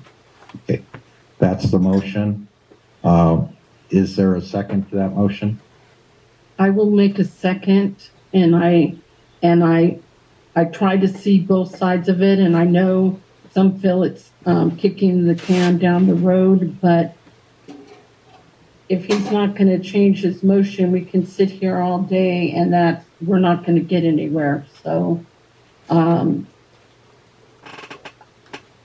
I make a second. Okay, motion made by Russ, second by Kathy, and my comment would be is I will do everything possible to see if our AVAC board will go forward. Court still has committed. Palmdale Water District will also go to their boards and request. And if any of the other providers want to jump on before next month, we probably should easily have funding to get us through so that we can put this forward next month. Do the recommendations that Russ has made, look at all the things we discussed about, what costs we can cut, and decide on what the assessment, the supplemental assessment needs to be. And hopefully we can do the work necessary to get full consensus to go forward with the supplemental assessment next month. So the motion's before us. Any further discussion, Brandon? Derek? I do. I guess, Russ, what I'm trying to understand from what you're proposing, and, you know, I stick to my comments, and you've heard comments from other landowners. Are you agreeing to voting and improving a rate at the next board meeting, or are we going to readdress this again? I don't feel I have clarity of what your commitment is to, you know, righting the economic impact and economic issues we have, besides prepaying. But I think that will impact my vote. Yeah, thank you for that. So, in the comments that I made as I was introducing this motion, the discussion was that I absolutely see the need for immediate funding. I think that is crystal clear. I agree that additional funding is necessary. That supplemental assessment is necessary for this year. The position that I have is that additional discussion is necessary, not just with the advisory committee, but with my ratepayers as well, to make sure they understand this is what's going on, to make sure that we've turned over every stone in terms of cost savings. I hope that answers your question. I haven't heard the confirmation, so no, it hasn't. And I'm not meaning to put you on the spot, but you're asking me to find consensus, and I do not want to kick this can. I mean, I'm going to get pressure from a number of areas of why we're kicking this can. And if you're asking us to find consensus, and you know my position, I need to have, you know, a guarantee or not an understanding there is no guarantee, and vote that way from the, you know, two members that are supporting this motion. Yeah, thank you, Derek. As I said, I do see the need for this motion. It would be my position that it needs to move forward, but that's subject to additional feedback from my ratepayers to make sure that we've done everything that we can.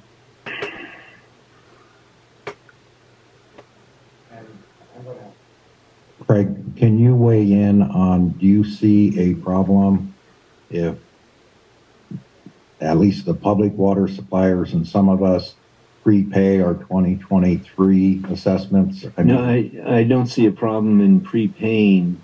I just want the board to be aware that we need to bring this, whatever decision is made, assuming there's an assessment, supplemental assessment, get approval from the court. And you can add a month to that process before Hallmark is authorized to send out an invoice. I fully expect that to be approved. I had actually docketed this for tomorrow, assuming you were going to pass some assessment and get it on the calendar of the court ASAP. But just wanted you to know that builds another month of time to get a court order. It seems like it's taken longer than a month to get in front of Comar on a lot of these issues. It seems like it's 60 to 90 days. Is that correct? You know, it's hard to say. I mean, I've had a matter with him yesterday, and this that was timely taken care of.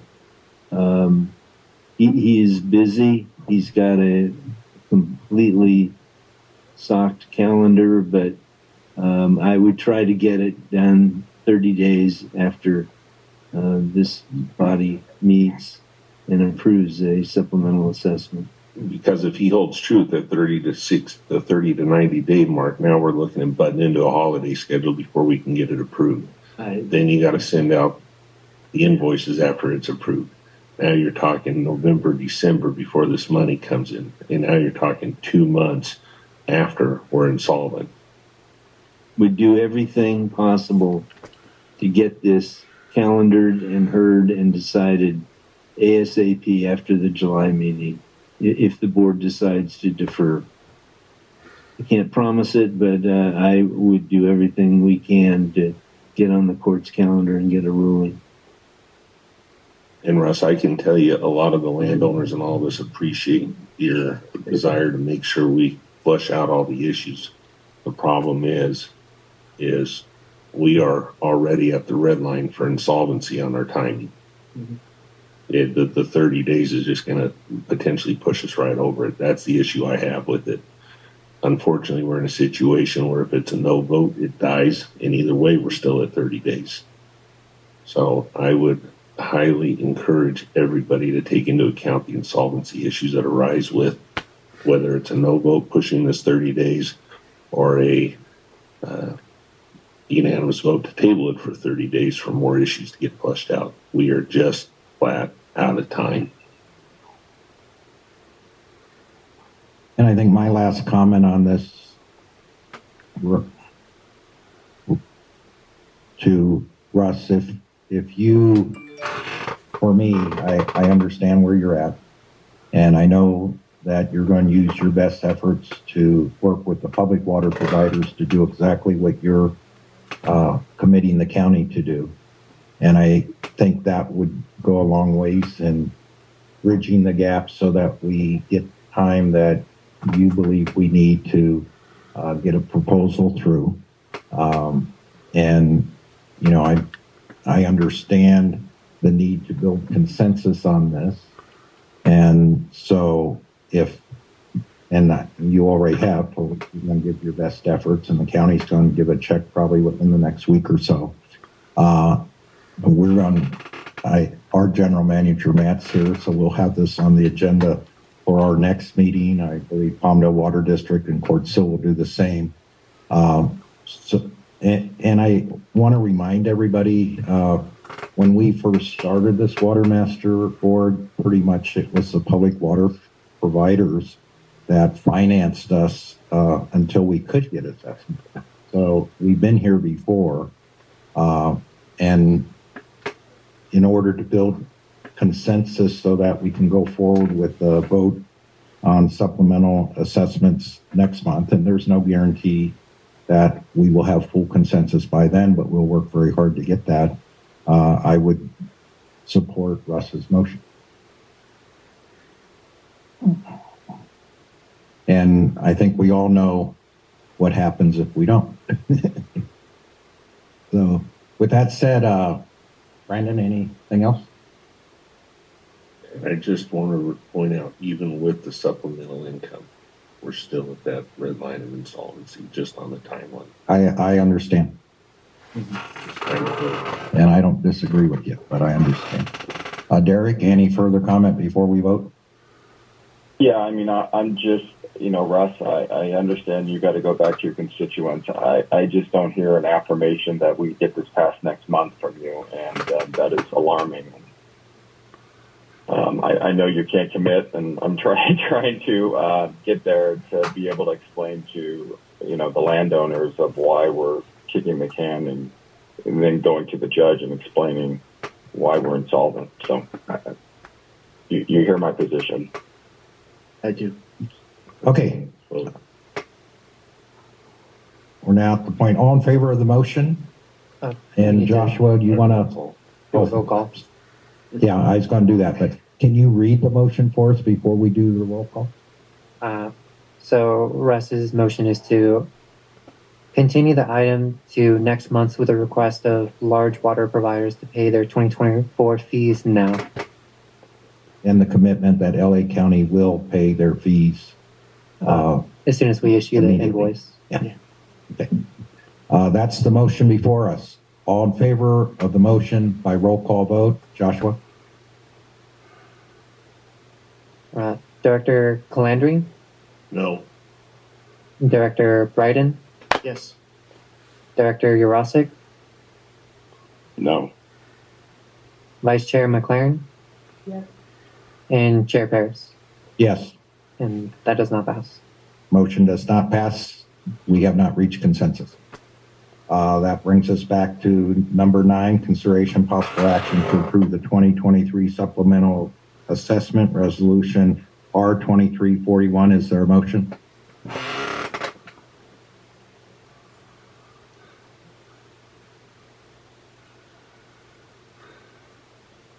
Is there a motion to approve resolution R2341, the 2023 supplemental administrative assessment?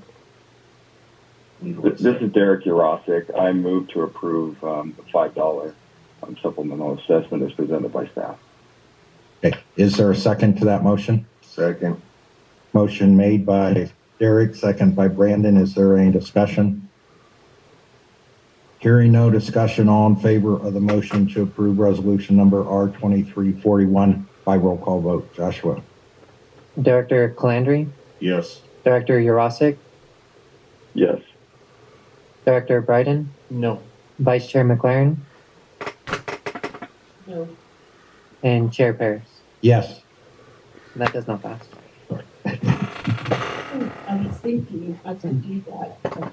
I had already voted that. I can't hear Kathy, by the way. I'm sorry. Do you? Okay. The motion fails.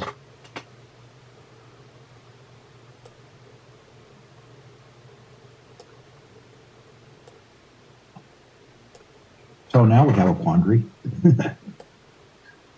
Mr. Chairman, it's Gary Goody. Can I respectfully approach the Always question? Gary. Go ahead. So if we can't pay bills, what's Hallmark? How? I guess it's to Hallmark. How? If we go insolvent, what's? And to Craig and to Phyllis, what do we do? Yeah. Craig? Chair Paris. What do you do?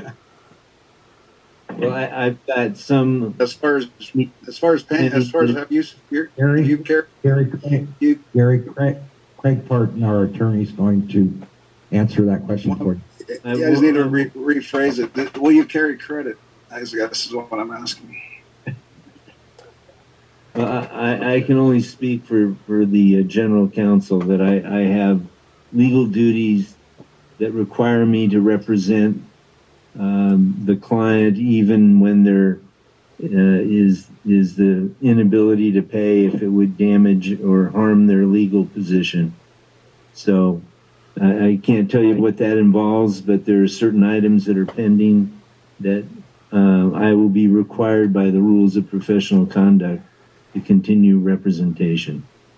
So, and Craig, does anything prohibit any of us to pay our 2024 assessments early?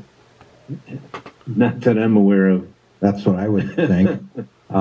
So I'm guessing that even though the motion failed, that there might be some incentive for any of the providers to pay their assessments early. I'm going to request that this be put on AVEC's agenda to do so. I think Court Sill will follow. I think Palmdale will follow, and I think LA County will follow. And if anybody else wants to do so, We'll follow. and the Calandris have agreed. So I think we're going to work on building a consensus, and we will get funding to continue our Watermaster duties. This is not unlike what happened when we first started the Watermaster Board. We did not have funding up front, and we were able to make it work. So we're going to work together as a community and make this work. The only question, should we have another public hearing at our next meeting, Craig, on this item? You're shaking your head. I don't think legally we need to, but there's no JD behind it. The problem is we have a vote not to pursue the supplemental assessment. So we are reviving that. We want to pursue that. The vote, if I can add, the vote was not to do a supplemental assessment at $5. And now I think we have a lot of information that came forward in the public session or the public hearing that shows maybe we can do something less than $5, and that we should go forward and put that on the agenda for our next meeting. Let's do that. The question is whether we need to give notice of a public hearing, which I think we do. And we have time to do that? Yes, we do it immediately this afternoon. If we did it today, that'd be a 29-day notice. We can do it. And you can do that, Joshua? I would. It's the 30-day notice normally, but it would be 29, subject to someone claiming they were prejudiced by not having adequate time. We've never had an objection to doing something on the 29th day instead of the 30th. Okay, so then as chairman, I'm directing you to do a public notice that we will do a hearing. I'd like the Hallmark Group, working with Jacqueline, to come up with what they believe is the supplemental assessment that can get us through. And we will use our best efforts to keep you funded.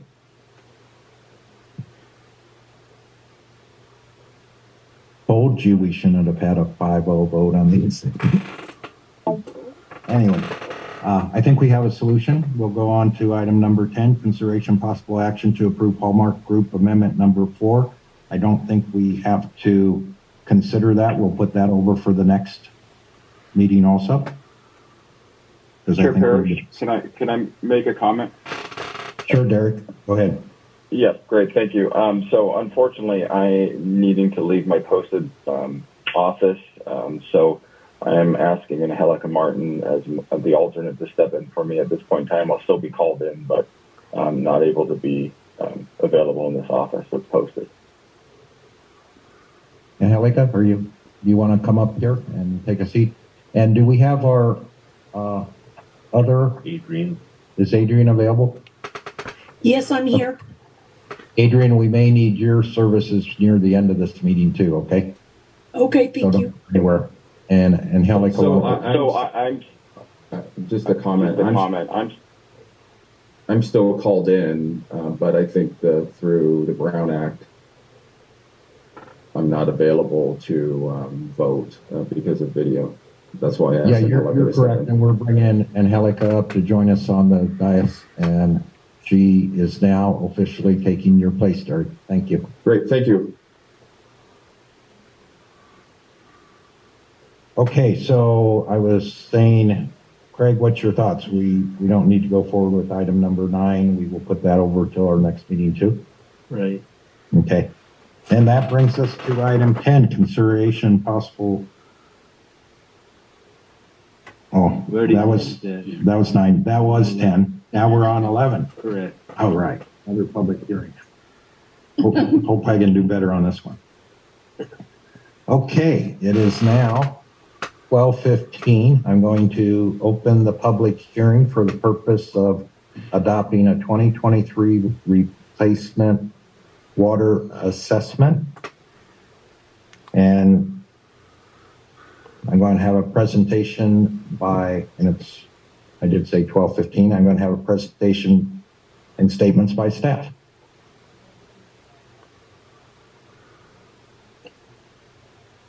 Yes, thank you, Chair Ferris. So we presented this to the advisory committee, and they had their comments in which, one moment, let me pull it up here.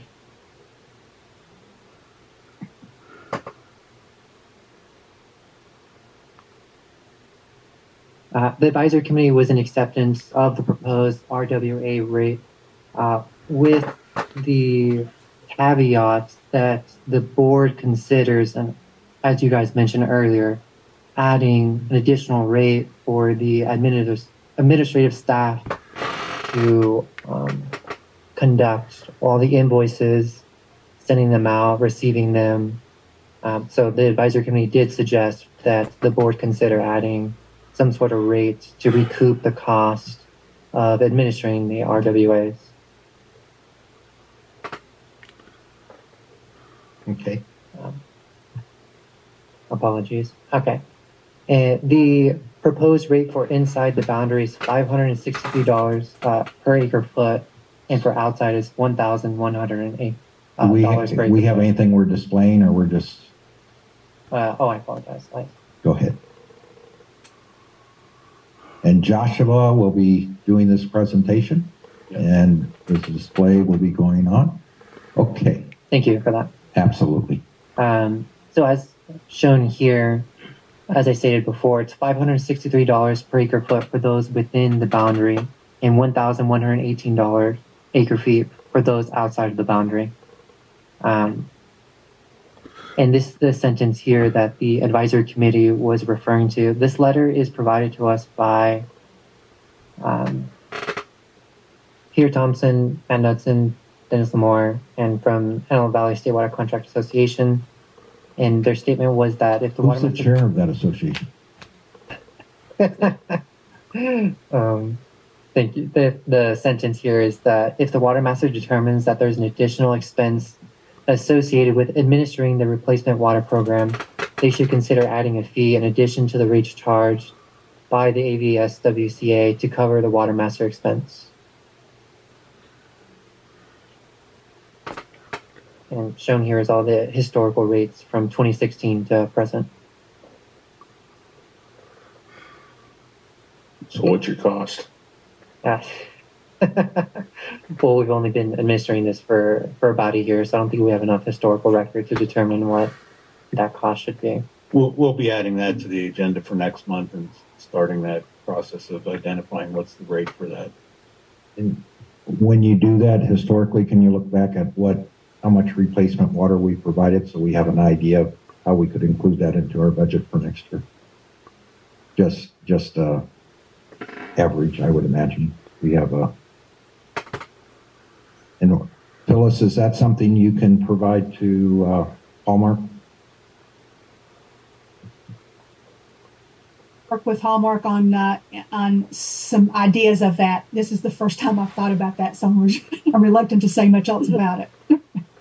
Yeah, and give them the numbers of how many acre feet of replacement water we've done historically, so that we can get an idea how that would affect our budget. Not that we would get the same every year. Okay. Yeah, we can do that. Thank you. Okay. Thank you. Go ahead, Joshua. I'm sorry to interrupt. No, that was the end of my presentation. Thank you. Okay, so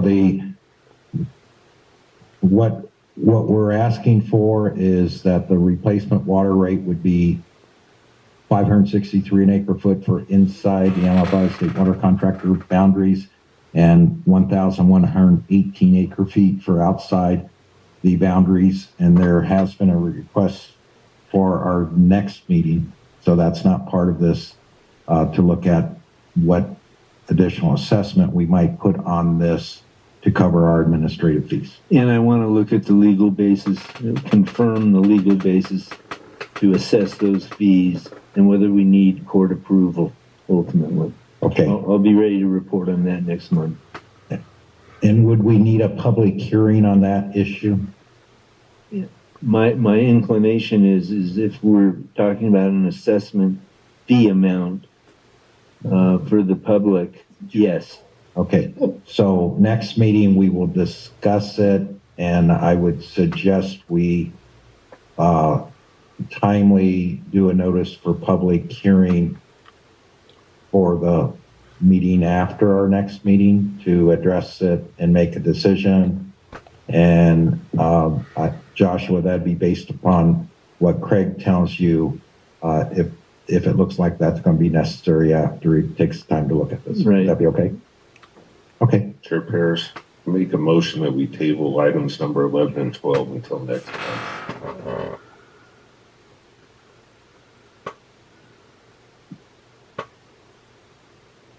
Motion made to table. Is there a second?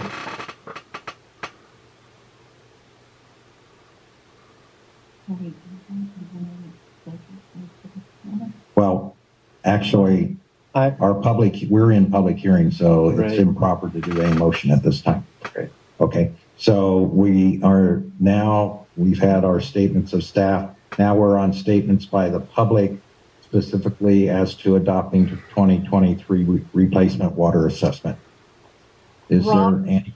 This is Yes. Julie Kyle. May I make a comment here? Please, Julie, go ahead.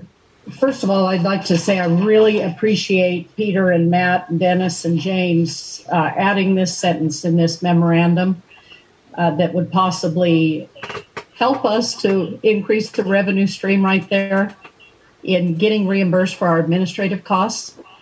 And I believe that the first people that we should talk to on that, instead of, Hallmark having to spend a lot of time on it, wouldn't it be prudent to speak with Matt about that and see what his idea is on what we might charge there? He's been doing this work for years.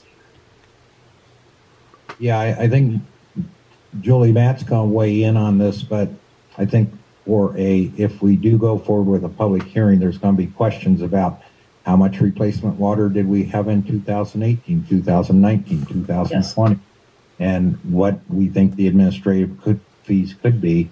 Hallmark, we have those numbers readily available.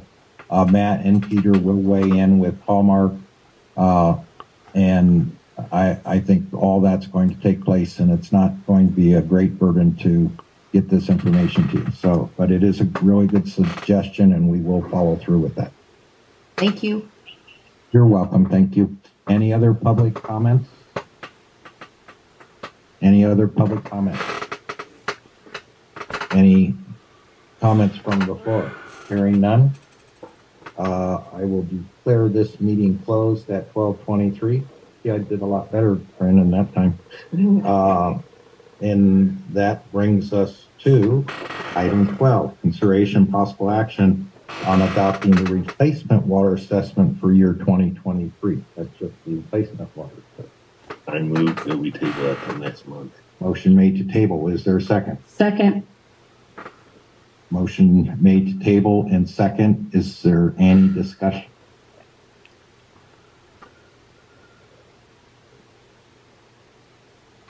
So I will ask, why would you want to table this item to raise the replacement water assessment rate? It has, Because we don't have all the information.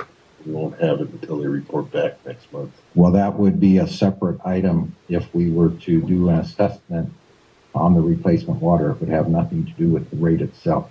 We can do a fee on however we decide to do it, separate from the replacement water. And separate from our previous item. Yeah. Yeah, I don't think that. I would. Craig, do you see an issue? No, but I want the board to be aware that the resolution confirming the replacement water assessment amounts has a paragraph or a sentence that says these producers will also be responsible for applicable administrative assessments in addition to a replacement water assessment rate. So there's an assumption that you already agree on that. Well, I think. Or we could excise it. Well, I don't think you need to. I think we can go forward with this and then develop the information through a public hearing of what that rate needs to be. Right. But the resolution does say will be responsible for applicable administrative assessments. The board recognizes that as part of the resolution. Right, but we don't know what that is yet. Right. That's why we need to table it. Well, we don't need to table this item. We need to then come up with what the rate will be through another public hearing and action by the board if Craig thinks it's necessary. That'll work. That'll work if we do. Yes.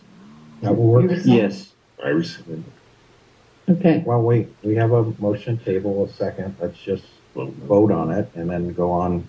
So we have a motion to table, a second. But he wants to take it back. That's fine. Let's just go through the Okay. process. Okay, Joshua, by roll call vote, all in favor of the motion to table. Director Calandri, No. Director Bryden, No. Director Martin, No. Vice Chair McLaren, No. and Chair Paris. No, the motion won't be tabled. Now we're on number 12, consideration possible action on adopting replacement water assessment for 2023, resolution R2342. Is there a motion to approve resolution number R2342, the replacement water assessment for year 2023? I'll motion. Kathy makes the motion to approve resolution number R2342. Is there a second? Second. Second by Brandon. Is there any discussion? Hearing no discussion, by roll call vote. All in favor of the motion? Director Martin, Yes. Director Calandri, Yes. Director Bryden, Yes. Vice Chair McLaren, Yes. and Chair Paris. Yes, motion is carried unanimously as it needs to be. Thank you, everyone. That brings us to item 13, consideration and possible action on 2022 annual audit. The staff, and I know we had somebody waiting on in the Zoom world for this too. So Joshua or Jim? Actually, Jacqueline, do you want to introduce this? Oh, thank you very much. Jacqueline, go ahead. I believe the audit firm, Jonathan Obadesco is attending in attendance. Is that correct? Yes, Jacqueline, I'm here. Okay. Jonathan, are you in a position to put your picture up? Oh, you have a presentation. Okay, great. So I'll let Jonathan carry it from here. Yeah, thank you. So, first of Jonathan, all, yeah, before you start, were you able to be part of this entire meeting today? yes, And probably a good meeting for you to watch as our auditor, right?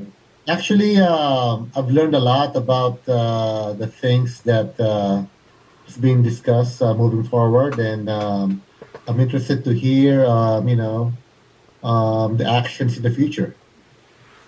And just so the board knows, Jonathan had a discussion with me as part of his audit.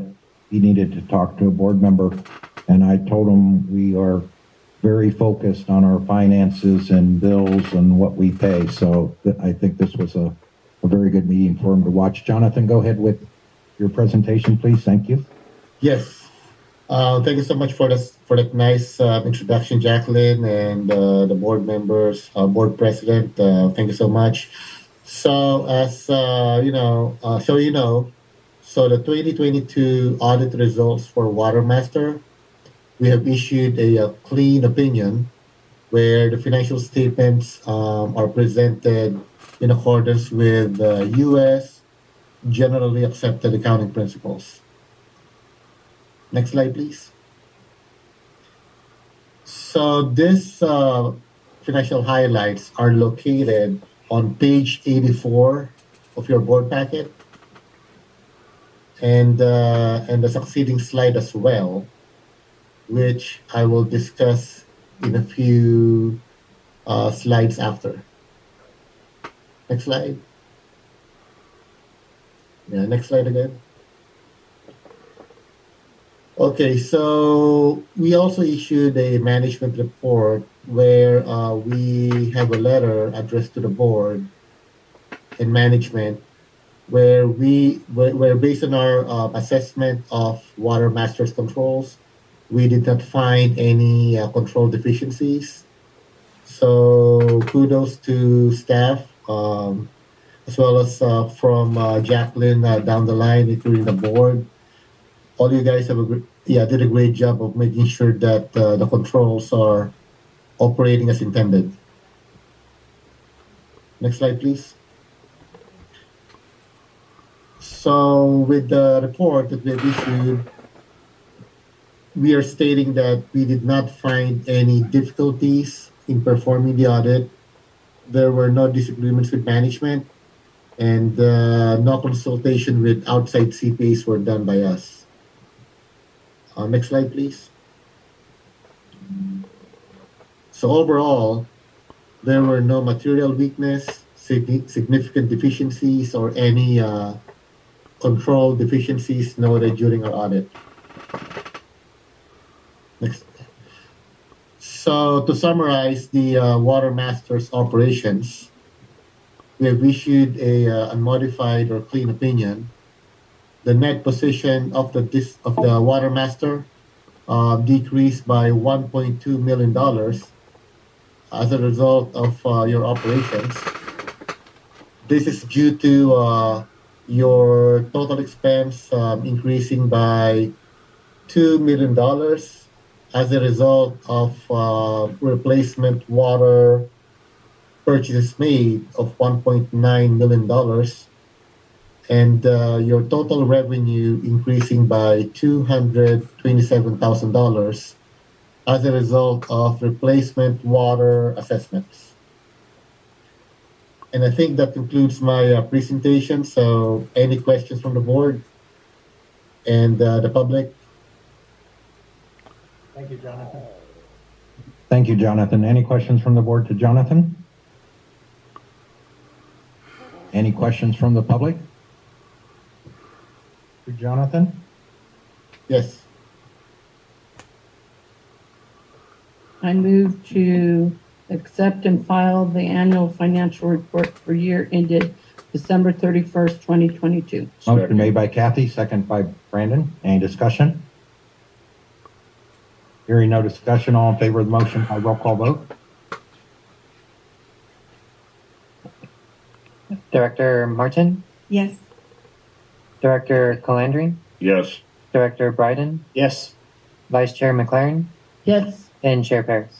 Yes, motion's carried unanimously. Thank you, Jonathan, for our audit and your presentation, and we'll probably see you next year. You too. Thank you so much. It is 12:34. I'm going to take a break until 12:40. We'll be back at 12:40. Meeting's back in order. Brings us to item 14, consideration possible action on accepting revised replacement water payment plan for Joshua Acres Mutual Water Company and staff. Thank you. So Joshua Acres Mutual Water Company entered into a payment settlement agreement on August 24th, 2022. And for the sake of time, I'll sum this up a little shorter. This is to replace for RWA, but that calculation was done under the assumption that they were outside of the boundary. However, in working with Dennis Amore at the GM at Palmdale Water District, we determined that they're actually within the boundary. So we recalculated their total that they owe us, and they have agreed to the new payment plan. And that's presented to you here today. Thank you. We reviewed this previously. The contract is the settlement agreement is the exact same language as originally contained in the agreement. So just the payment plan is a little bit altered. Well, I move to approve that revised replacement water payment plan for Joshua Acres Mutual Water Company, because now they're so happy that they're in the PWD district. Second. Motion made and second, and I just have a question. I would imagine this reduces all the penalties and everything That's correct. Yeah. accordingly. Right. Okay. And a reminder, Paris, since we have everybody here in the room, we no longer need a roll call vote. And that's right. Oh, thank you. I'll give credit to Jim on that for catching that Jim, one. thanks. I should have caught on to that. Okay, motion made and second to approve the revised replacement water payment plan for Joshua Acres Mutual Water Company. All in favor of that motion, say aye. Aye. All opposed, motion's carried unanimously. Boom. Now we're on a Moving roll. on. We're on item 15 now. Update on amendment to rules and regulations for delinquent annual production reports. Right, I'll comment on this. You've heard it a couple of times today. Page 111 is a memo on 112 on an amendment being suggested to the rules concerning new production reporting. We'd like to have the public comment next month. This is just for your review. Is there any language issues the board is uncomfortable with? This is making sure that parties that get new production rights submit timely production reports.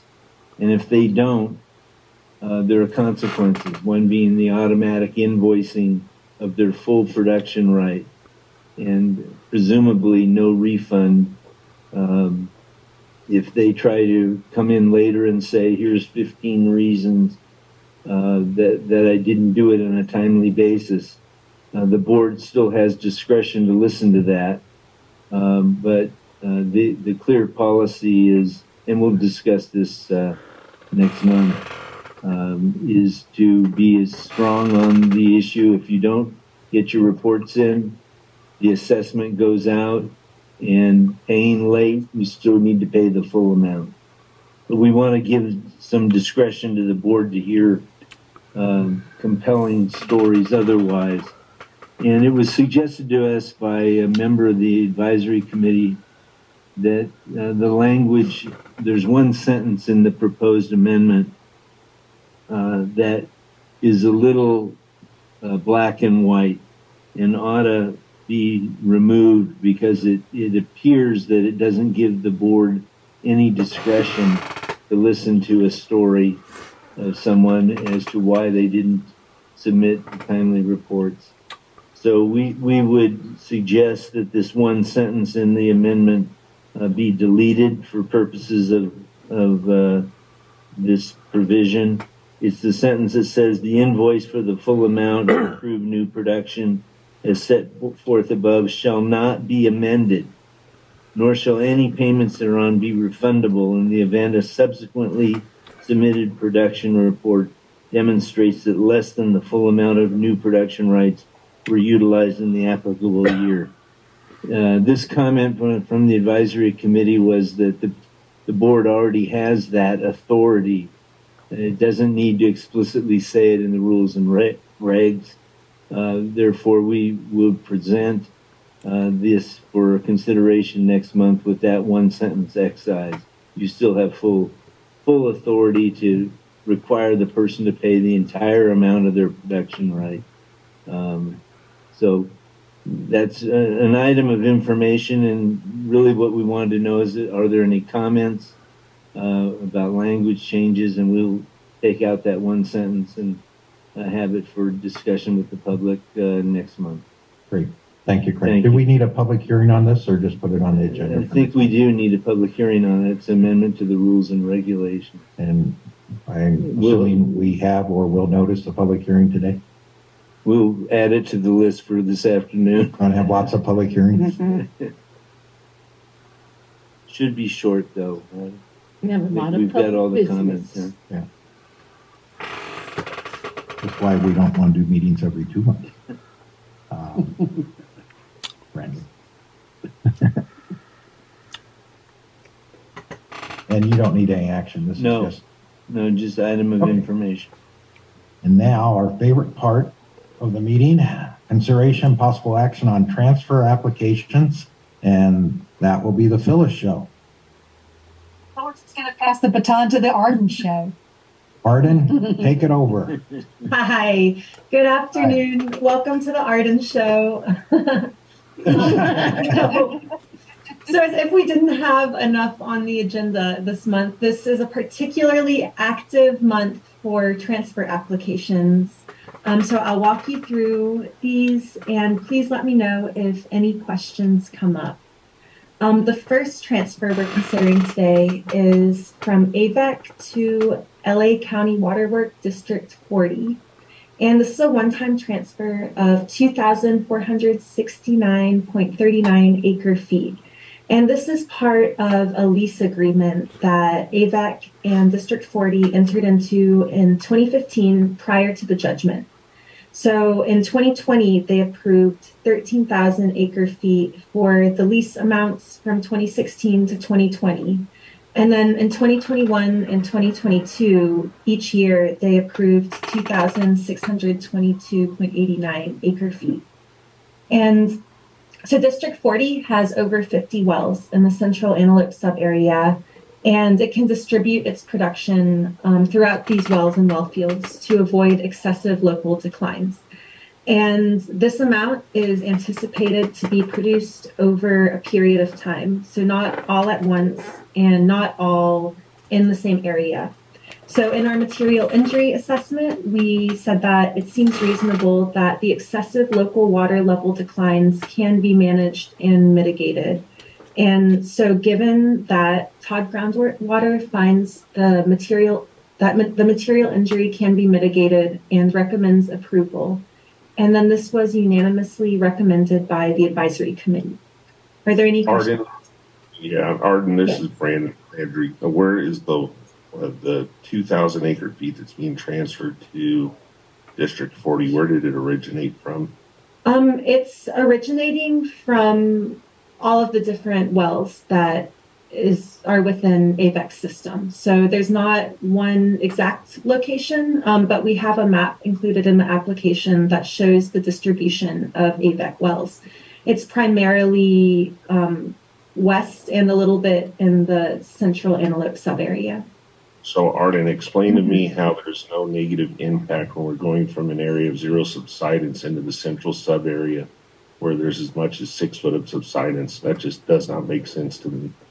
Yes, so subsidence was included in the material injury analysis, and it is noted that the Central Antelope subarea does have issues with subsidence. However, the expectation in approving this is that the pumping is not going to all be in the same place all at once. And so it will be distributed, and so that will not cause a very large increase in pumping in particular areas. And we have been monitoring this area. And as these transfers have happened every year, we have not noticed subsidence. You have not noticed subsidence. You mean an increase in subsidence? Yes, sir, an increase in subsidence over the past few years. And that's one of the analyses that we do in the annual report. Because I'm looking on here, I can see one area of pumping within District 40 where I know it's 6 foot of subsidence. Okay, you answered my questions. Thank you. You're welcome. Any other questions? Russ, are you going to say thank you to AVEC? Thank you, AVEC. You're welcome. Is there a motion to approve Resolution R2337? Motion made by Russ. Is there a second? Second. Second by Brandon. Is there any discussion? All in favor of the motion to approve Resolution R2337, the transfer between AVEC and LA County Waterworks? Say aye. Aye. All opposed. Motion's carried unanimously. Arden, you're on to item B. Great, thank you. So this is a one-time transfer of carryover water from Pamela Godey to Robertson's Ready Mix. And it was noted in the application that there's also a transfer coming right after this for consideration from Stephen and Denise Godey to Robertson's Ready Mix, also for 150 acre feet of carryover water from the same parcels. So it was requested that these are considered with both applications in mind for a total of 300 acre feet of carryover water from the Godeys to Robertson's Ready Mix. And so both parcels are, the Godeys parcel is in the Central Antelope subarea, and then Robertson's parcel are in the Southeast Antelope subarea. And Robertson's production was 572 acre feet in 2022. And after ramp down, they have a current production rate of 267 acre feet per year. So they produced about 300 acre feet greater than their 2022, or I'm sorry, more than their permanent production rate. And they compensated the difference last year with a similar transfer of 300 acre feet receipts this year to cover that replacement water obligation.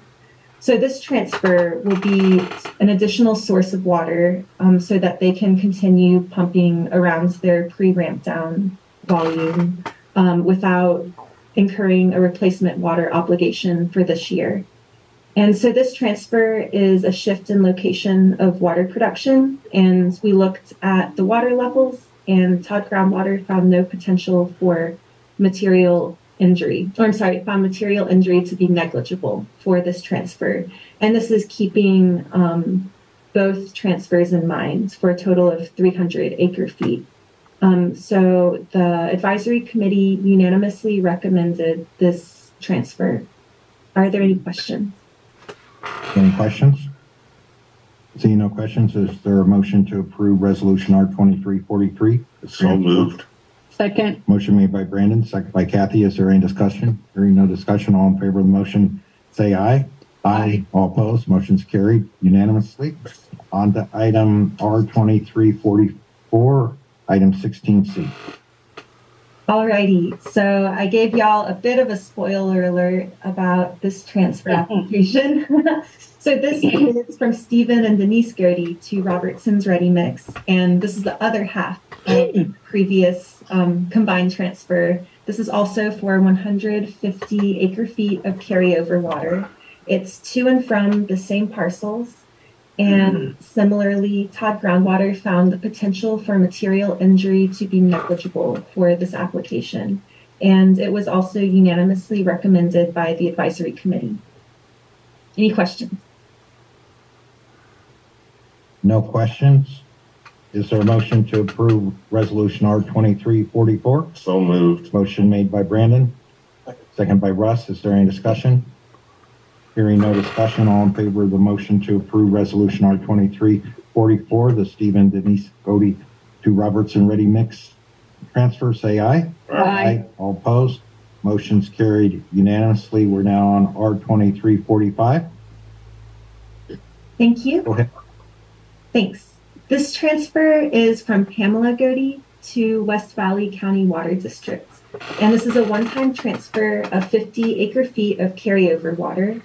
Pamela Godey is an Exhibit 4 party, and West Valley County Water District is an Exhibit 3 party. And this water will be used for future replacement water obligations. West Valley County Water District has been pumping slightly over 100 acre feet per year for the last few years. And after ramp down, their production rate is 40 acre feet per year.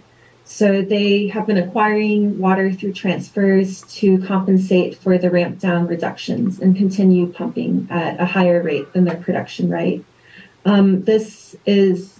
They do not anticipate increased production from their past production. And looking at the water levels, Todd Groundwater finds potential for material injury to be negligible. And this was also unanimously recommended by the advisory committee. Any questions? Thank you. Are there any questions? Move to approve. Motion made by Kathy to approve resolution R2345, second by Brandon. Is there any further discussion? Hearing no further discussion, all in favor of the motion to approve resolution 2345, the Pamela Godey to West Valley, say aye. Aye. Aye. Anybody opposed? Motion carried unanimously.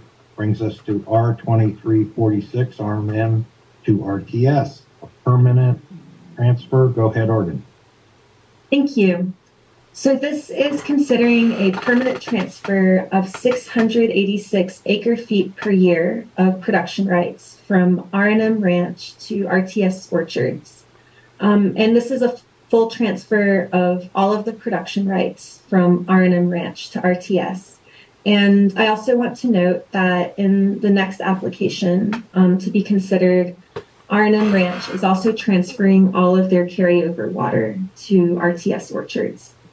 So last year, R&M divided their land into smaller parcels and sold it, and RTS purchased one of the parcels with a well on it. RTS does not intend to use the well that they purchased from R&M, but instead transfer their production to their parcels that they have been farming at over the last few years. And so they currently have 808 acre feet per year of permanent production rights. And they have been acquiring one-time transfers in order to continue their pre-ramp down production rates. So last year they produced 1,473 acre feet. And with the purchase or with the transfer of these permanent production rights, they would have 1,494 acre feet per year of production rights. So that is more or less what they have been pumping each year. Some years it's slightly more, some years it's a little bit less.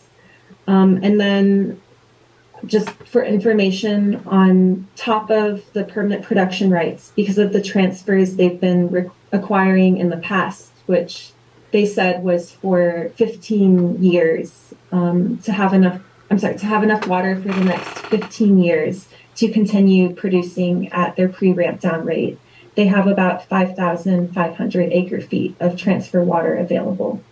And in our discussions, they said that they do not intend to increase their production for agriculture.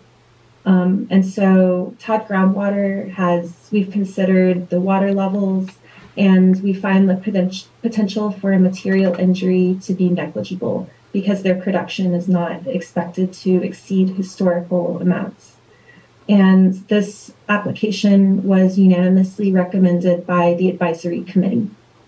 Any questions? Board, any questions? Hearing no questions, is there a motion to approve resolution R2346? So moved. Second. Moved by Kathy, second by Brandon. Is there any further discussion? Hearing no further discussion, all in favor of the motion to approve resolution R2346, say aye. Aye. All opposed? Motion's carried unanimously. I'm sorry, R&M Ranch has. So they, in the previous transfer, transferred all of their permanent production rights to RTS Orchards, and then they're transferring all of their carryover water in this application. And so we looked at water levels and considered material injury, and Todd Groundwater found the potential for material injury to be negligible for this transfer. And it was unanimously recommended by the advisory committee. Are there any questions? No questions. Is there a motion to approve resolution R2347? So moved. Motion made by Kathy, second by Brandon. Any discussion? Hearing no discussion, all in favor of the motion to approve resolution R2347, say aye. Aye. All opposed? Motion's carried unanimously. Brings us to item G, resolution R2348. Go ahead, Arden. Thank you. This is a joint one-time transfer from Stephen and Richard Selak to 40th Street East Water Group. And it's worth noting these are two transfers from the same parcels in one application. So the total is actually for 20 acre feet, 10 acre feet from Stephen Selak and 10 acre feet from Richard Selak. And this is in line with very similar joint transfers that have been considered the last few years from these parties. And so this is a one-time transfer to offset future replacement water obligations from 40th Street East Water Group. And we've looked at the water levels and conducted material injury analyses over the past few years for this transfer, and found material injury to be negligible this year as well. And this was unanimously recommended by the advisory committee. Are there any questions? Any questions? Hearing no questions, is there a motion to approve resolution R2348? So moved. Motion made by Kathy, second by Brandon. Any discussion? Hearing no discussion, all in favor of the motion to approve resolution R2348, say aye. Aye. All opposed? Motion's carried unanimously. Brings us to resolution R2349, 16H. Arden, go ahead. Thank you. And this is the final transfer that we have for today, but we still do have some new production applications and a new point of extraction, but we're getting there. This is a one-time transfer from Tierra Bonita Ranch to Bolt House Properties for 430 acre feet of current year production rights. So Bolt House currently has a production right of 9,945 acre feet per year. This is their permanent production right, and they have been reducing their production since ramp down began from 15,800 acre feet in 2016 down to 9,867 acre feet in 2022. So they've reduced about to what their current production rate is. But this is an additional source of water just to prevent any replacement water obligations because their production is quite close to their current year, to their permanent production rights. And this is just compensating for the ramp down reductions. And so Todd Groundwater finds material injury for this transfer to be negligible. We looked at the water levels in the area and did not notice significant declines, though Bolt House's properties are spread throughout the area and they have many wells, but they do not expect to use all of this water from the transfer in one area, but spread it throughout the different wells to prevent water level declines in just one area. And this does not represent new production. And so this was also unanimously recommended by the advisory committee. Any question? Chair Paris, my apologies. I need to recuse myself on this vote. Just realized. Okay. Adrian? Adrian, are you out there? Yes, I'm here. Did you hear that presentation? Yes, I did. Okay, Brandon is recusing himself from voting on this. And you will now be voting and we'll go back to roll call vote. Is there a motion to, did you have any questions of Arden at all, Adrian? No, I didn't. I heard everything fine. Thank you. Outstanding, thank you. Is there a motion to approve resolution R2349? Motion to approve. Motion made by Angelica, second by Kathy. Is there any further discussion? Hearing no further discussion, all in favor of the motion to approve resolution R2349 by roll call vote? Gotcha, Joshua. Director Recca? Yes. Director Martin? Yes.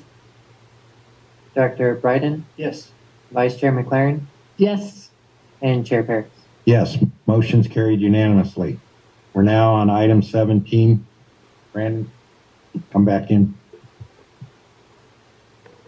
This is consideration possible action on new production application. And first one is Beryl Springs, Arden, or Craig. Craig, did you want to give some procedural Give a little background on this. Yes, please. Beryl Springs has asked that this matter be pulled off the agenda.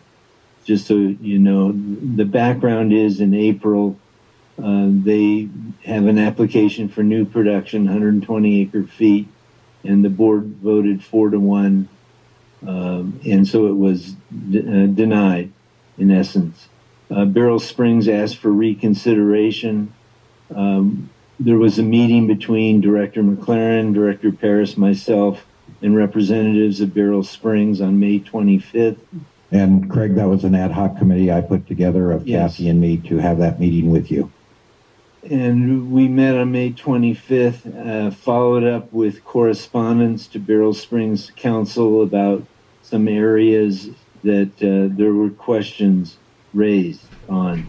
Those areas, just so the board knows, what the discussion was about were topics such as whether their correct number was used for their water calculations for domestic use, whether replacement water was capable of recharging. And Craig, I'm looking at my notes from the meeting also, and that was, the application was for 10 acre feet, and we did confirm at the meeting that they are planning on having 144 people living on this site, and the application was for 10 acre feet. Right. Another area of question that was raised with them in writing and at the meeting on the 25th was whether replacement water is capable of recharging the pertinent project area. Another area was the impact on wells in the vicinity of the project, whether small community water system rules were applicable or not, whether it was an issue that the project is near the state aqueduct. And then finally, the question was posed to them whether they would consider conditioning the approval of the project on successful aquifer tests that demonstrated the sufficiency of capacity to meet the project needs. They being counsel for Beryl Springs responded later in June. The response was largely those questions have been answered already by your engineer. There was a material injury analysis done, and there was no reason to revisit any of these questions. The answers are already given in the engineer's report, and there's no basis to deny the project. There was some further discussions that occurred with the board on topics related to Beryl Springs in closed session. I renewed the opportunity in June a week ago, a little over a week ago, invited them to meet with the advisory committee and to take advantage of the openness of the board to hear their application issues again and to dialogue with you in public on these questions that have been raised. Also, we provided some of the questions, or all of them, to Todd Groundwater to see if they had any comments, questions, concerns with the status of information that Beryl Springs had provided and the questions raised in my May 25th letter to them. I believe, Phyllis, you may have some comments with respect to the Beryl Springs application. So I just, I was looking forward to the opportunity to get a little more information from Beryl Springs, but the applicant didn't provide any additional information. In our January 2023 letter of finding, we did think that it was probably a negligible material injury analysis, and so we did recommend moving forward. But we also added a condition, which is something that we haven't really done much in the past, but we felt it was very important for this application because of the hydrogeological uncertainty. Not as much as whether or not there's capacity for their own well, which of course an aquifer test that we were requiring would provide some information on. But as we pointed out in our material injury letter, that there is some hydrogeological uncertainty associated with the project. The applicant did provide additional materials that we reviewed, and we've gone back and forth on the details of that. But we did put in our letter in January 2023 with respect to the material injury analysis, a caveat there that we said that due to the remote location of the project and the potential hydrogeological disconnection, the risk from material injury appears to be low, but given the uncertainty of the local complex hydrogeology, future impacts to existing wells cannot be ruled out.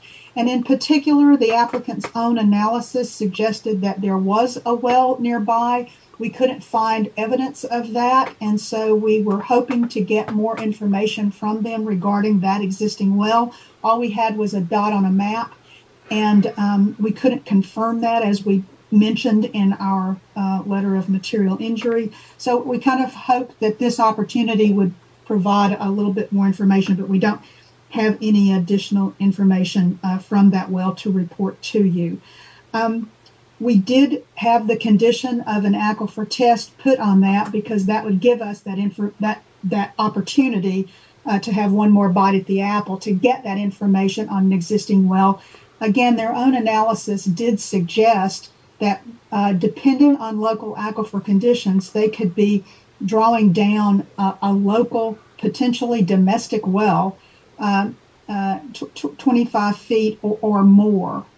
And there was really not much more to gain from that, except for depending on the construction of the well and how the well is being used, that could potentially impact that well. And that was the reason for putting our qualifier in the letter of findings to the board.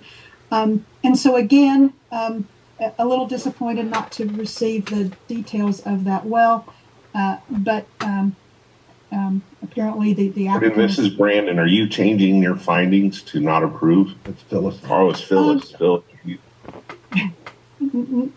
No, we didn't revise the letter. This is in the original January letter that we had. We were suggesting that if this application moves forward, that we would have a condition of approval that the applicant would commit to an aquifer test of their well and provide that information back to us so that we could confirm the findings in this letter. So we didn't revise our material injury analysis at all. I'm reading from the original January letter. We didn't have a basis for changing our opinion on anything because we didn't get any additional information from the applicant. Does that make sense? Yes, it does. And just to give a little bit more background information, the meeting with the Barrel Springs group was right after our Watermaster meeting last month, and we met with representatives from the group, Toby Waxman, John Watson. Probably reasonable. They certainly are Platinum LEED certified for all of their water conservation efforts associated with the applicant. So we weren't as concerned about the total amount of water being able to supply the project. As you may recall, we did express some concerns about whether or not a local well would be able to provide that water to them. But whether or not an applicant is able to drill a local well is not really part of our material injury analysis. That's really on the applicant to demonstrate that. We also thought that the aquifer test would be a backup for the demonstration of that as well, which is why we included that additional requirement. Yeah, and my notes might have been incorrect. Was it 10 acre feet for the 144 people and the rest was for the farming activities? Or did they break it down? Yeah, they did parse it out, and that's probably what you're recalling. I think we looked at it overall with respect to what they were anticipating, and their water use for their applications overall looked reasonable to us. And I also, in that meeting, we had a discussion about the small community water systems, and that's more in Kathy and Russ's purviews. But was that of any interest to you when you did your assessment that they were going to be impacted by the rules pertaining to small community water systems?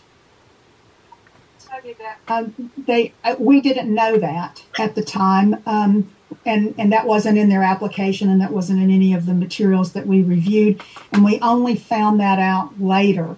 So I was expecting the applicant, because they wanted their application to be reconsidered, I was expecting them to provide some information on that. We didn't get anything.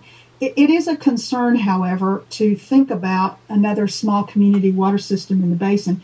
We recognize that we do have domestic wells and small water systems now, but this is not it's not ideal, frankly.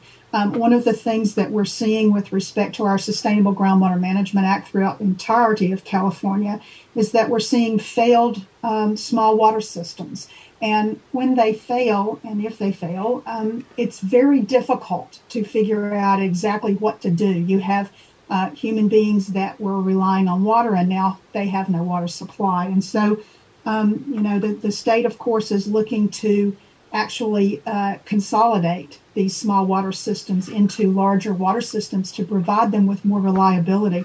I work in Kern County, just across the sort of the subbasin lines on the other side of the Tehachapi's, and in Kern County alone, we've seen at least I counted this up. I think I'm going to say at least 8 and probably 12 small water systems just within the last couple of years have failed most of them with respect to water quality, but some with respect to capacity as well.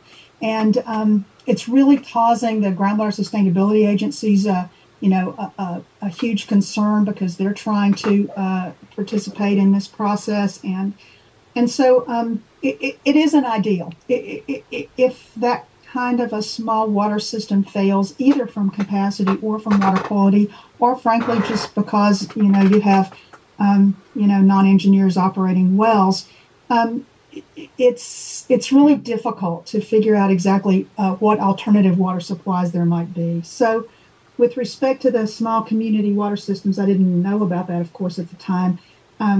I guess I don't feel that I'm in a position to say whether or not that should be permitted. That really should be others in the state to do that.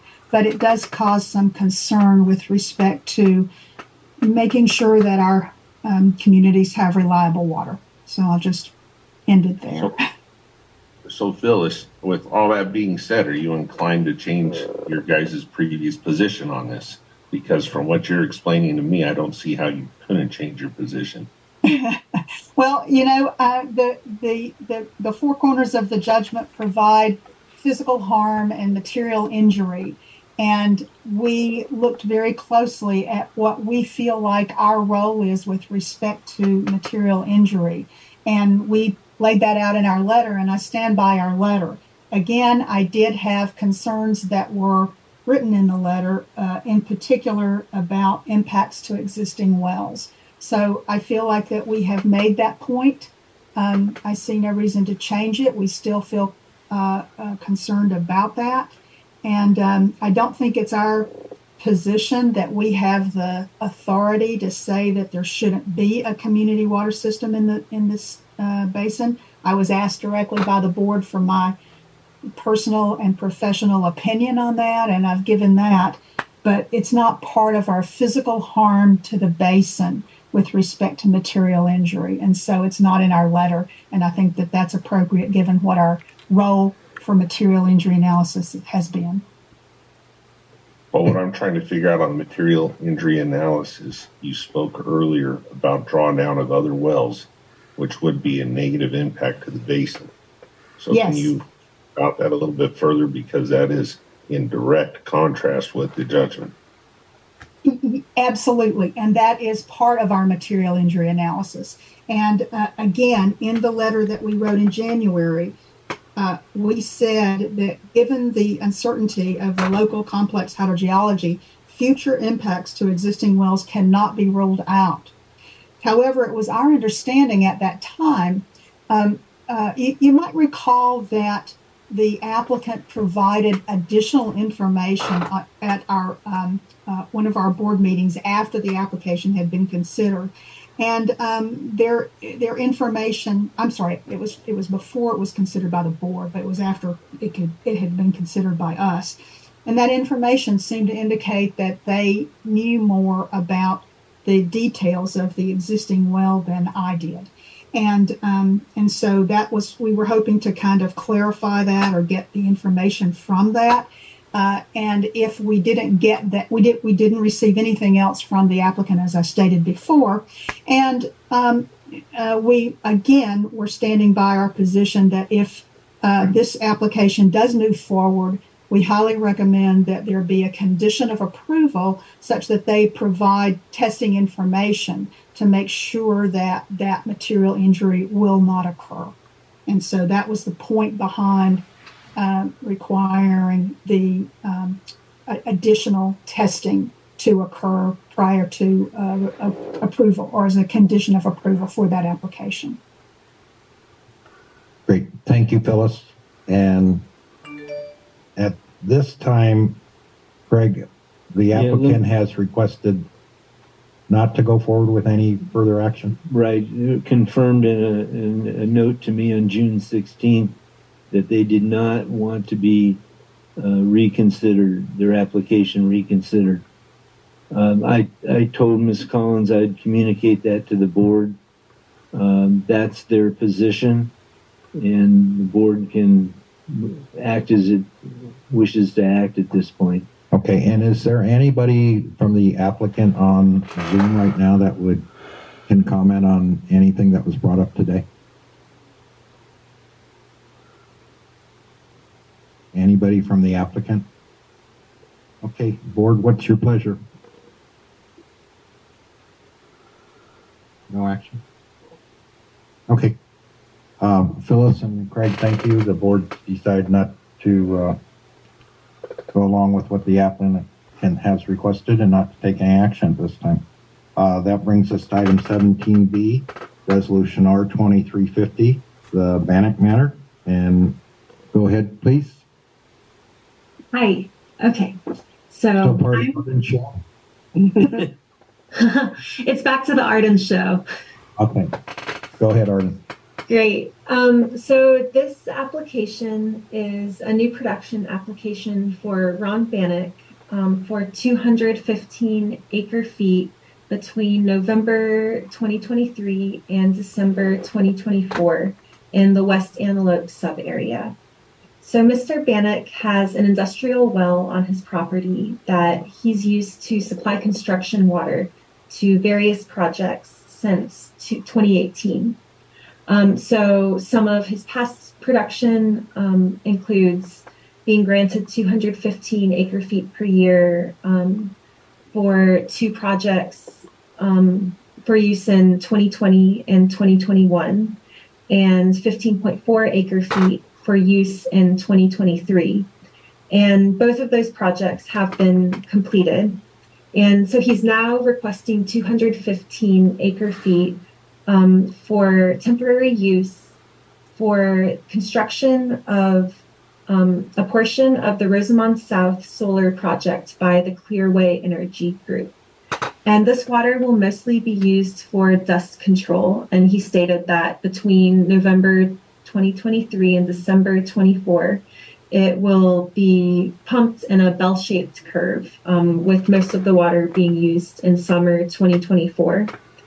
And he had submitted an application to use 215 acre feet per year annually in 2021. But this application was not approved because it was not affiliated with a specific project. And it was decided that all of his applications to provide construction projects with water need to be associated with a specific project. However, as part of that application in 2021, Todd Groundwater conducted an in-depth material injury analysis and wrote a letter, a memo in regards to this that included examination of water levels and also estimated drawdown from surrounding wells based off of his production, and found that material injury would be negligible. And so in evaluating this application, we looked at our analyses from the memo conducted in 2021, and we found that water levels in this area since 2021 have increased. And so we consider our findings to still be applicable to this application. So Todd Groundwater finds material injury to be negligible, and this was unanimously recommended by the advisory committee. Are there any questions? See no questions. Is there a motion to approve Resolution R2350? So moved. Second. Motion made by Kathy, second by Brandon. Is there any further discussion? Hearing no further discussion, all in favor of the motion say aye. Aye. All opposed, motion's carried unanimously. We're now on resolution R2351. And Arden, go ahead. Thank you. This application is for Camilleri, and he is proposing to build a single-family home in the Willow Springs sub-area, and his estimated water use is 1 acre-foot per year. And this property will also have a barn for animals and a small garden. And so we reviewed this and found material injury to be negligible. And this was unanimously recommended by the advisory committee. Are there any questions? Any questions? See no questions. Is there a motion to approve resolution R2351? So moved. Second. Motion made by Kathy, second by Brandon. Is there any discussion? Hearing no discussion, all in favor of the motion to approve resolution R2351, say aye. Aye. All opposed? Motion's carried unanimously. Brings us to 18, consideration possible action on new point of extraction. This is resolution R2352. Arden, go ahead. Thank you. So this is a proposed new point of extraction for Galen and Julie Kyle in the central Antelope sub-area. And so R&M Ranch sold their land, and the parcel that contains their R&M Ranch Well 3 was sold to the Kyle family. And the Kyle family has had a lease agreement with R&M Ranch for the over 40 years, and they've been managing this land, though the water has been produced under R&M's right. And so they purchased this land and the well, and they will continue to manage this land in the same way that they have for the past 40 years. And so they estimated that they will be producing about 400 acre feet per year from this well. And that aligns with their past production. They've been producing 138 to 467 acre feet per year from this well, but the water was under R&M Ranch's right. So this new point of extraction application will have production from this well fall under the water right of the Kyles. And all of R&M's rights have, as of this meeting, been transferred to RTS Orchards. But the actual production and activity on this parcel will be the same. This application is just transferring, changing the production of this well to fall under the production right of the Kyles. And so Todd Groundwater considers the potential for material injury to be negligible for this because on the property and from the well, nothing is really changing other than just who the production right is falling under. And the advisory committee approved this application unanimously. Are there any questions? No questions. I move to approve. Second. Motion made by Kathy to approve resolution R2352 and second by Brandon. Is there any further discussion? Hearing no further discussion, all in favor of the motion to approve resolution R2352, say aye. Aye. All opposed? Motion's carried unanimously. Good news, 19's not on the agenda. That brings us to 20, consideration possible action on well application. And that's our administrative staff. Joshua? Yes, thank you, Chair Harris. So this application, along with Resolution 2354, are both for Keith Metler. The applicant is a known small pumper, and the replacement well will be used for domestic use and will be constructed less than 300 feet from the existing well. He has stated the existing well will not be destroyed, but if the board wishes, the applicant has agreed to put a meter on the existing well. The purpose of the replacement well is because the water table has dropped below the existing well. And so in order to supply water to the home, which he leases, he rents to different people, they're going to need a well to supply water. And the applicant will be required to provide the Antelope Valley Watermaster documentation of meter installation on the replacement well in the existing well if the board so chooses. Josh, let me get this straight. His location is G6 and 5th Street East. That's correct. And he's lost the use of one of his well due to subsidence. Is that what I'm hearing correctly? The drawdown's gone down to where the other well's not usable. The water table has dropped below, yes, the current Phyllis, well. do you remember our previous conversation about the central sub-area basin?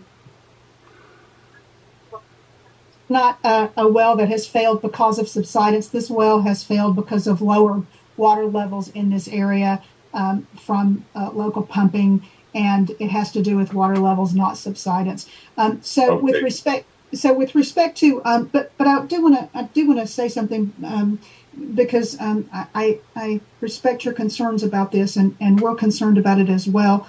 And want to be on top of it over time. One of the things regarding exacerbating subsidence is that you don't want your local water levels to fall below historical lows. And it just so happens that in this area, we actually have seen water levels in historical times, at least in the previous decades, that were low in this area. And so from a subsidence standpoint, everything that gets depressurized and dewatered occurs at whatever local water levels have occurred. And so you're not at risk, generally speaking, of exacerbating or worsening a subsidence issue as long as you keep water levels below historical lows. And so those are the kinds of things that we're looking at here. You can continue to lower water levels locally. This particular issue, again, is a failed domestic well. But with respect to subsidence, you can see some lowering of water levels locally as long as you keep the general water table conditions above those historical lows. So that's just one thing to add to the details of how we take a look at subsidence in the basin. Okay, thank you. Thank you. Any other questions? I have one question. This is Go ahead, Angelica. Is there a reason why the well will not be destroyed? Yeah, the applicant has stated that he hopes that the water tables will come back up and can be used as a backup well if needed. Okay, good question. Thank you for your answer. Any other question? Hearing none, is there a motion to approve Resolution 2353?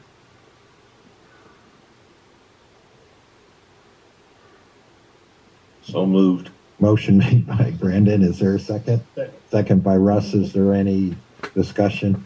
Hearing no discussion, all in favor of the motion to approve Resolution R 2353, say aye. Aye. All opposed. Motion's carried unanimously.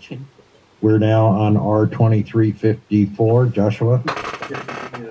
It said optional for water meter or for a meter installed on a well. You take action on that or decide not to? Joshua? The motion I heard didn't include that, but you're welcome to amend if you'd like. He needs to do it. Can I just jump in on that issue alone? So the Watermaster engineer has developed meter requirements that require that active wells actually have a meter on them, and if the applicant does not want to meter that well, then they need to de-equip it and put a plate at the top, and they need to photograph that well and provide the evidence to the Watermaster engineer that well is not capable of being pumped. We can't just let wells stay unmetered and have a pump in them ready to pump, because there's no way we have to check up on that. So I would just say that this applicant doesn't have right now, it doesn't have the option not to put a meter on their existing well under the Antelope Valley Watermaster approved well metering requirements.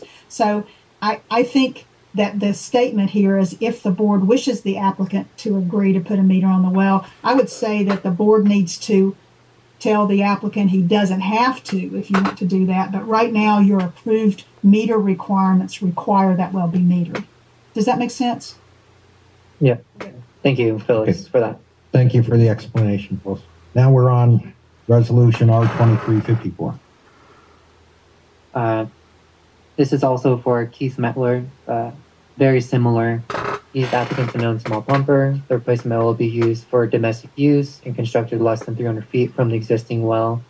The existing well will not be destroyed, and as Phyllis stated, that will be required to have a meter on it or caps and proof documented before the Watermaster. Okay. Any questions? Okay. Is there a motion to approve resolution R2354? Motion. Motion made by Russ. Second. Second by Brandon. Any discussion? Hearing no discussion, all in favor of the motion to approve resolution R2354, say aye. Aye. All opposed. Motion's carried unanimously. We're now on administrator's report. Staff has nothing else to report. Thank you. Now we're on Watermaster engineer's report. Watermaster engineer Phyllis. Phyllis is Arden? on mute. Can you believe this? After all this time, I still can't remember to get off of mute.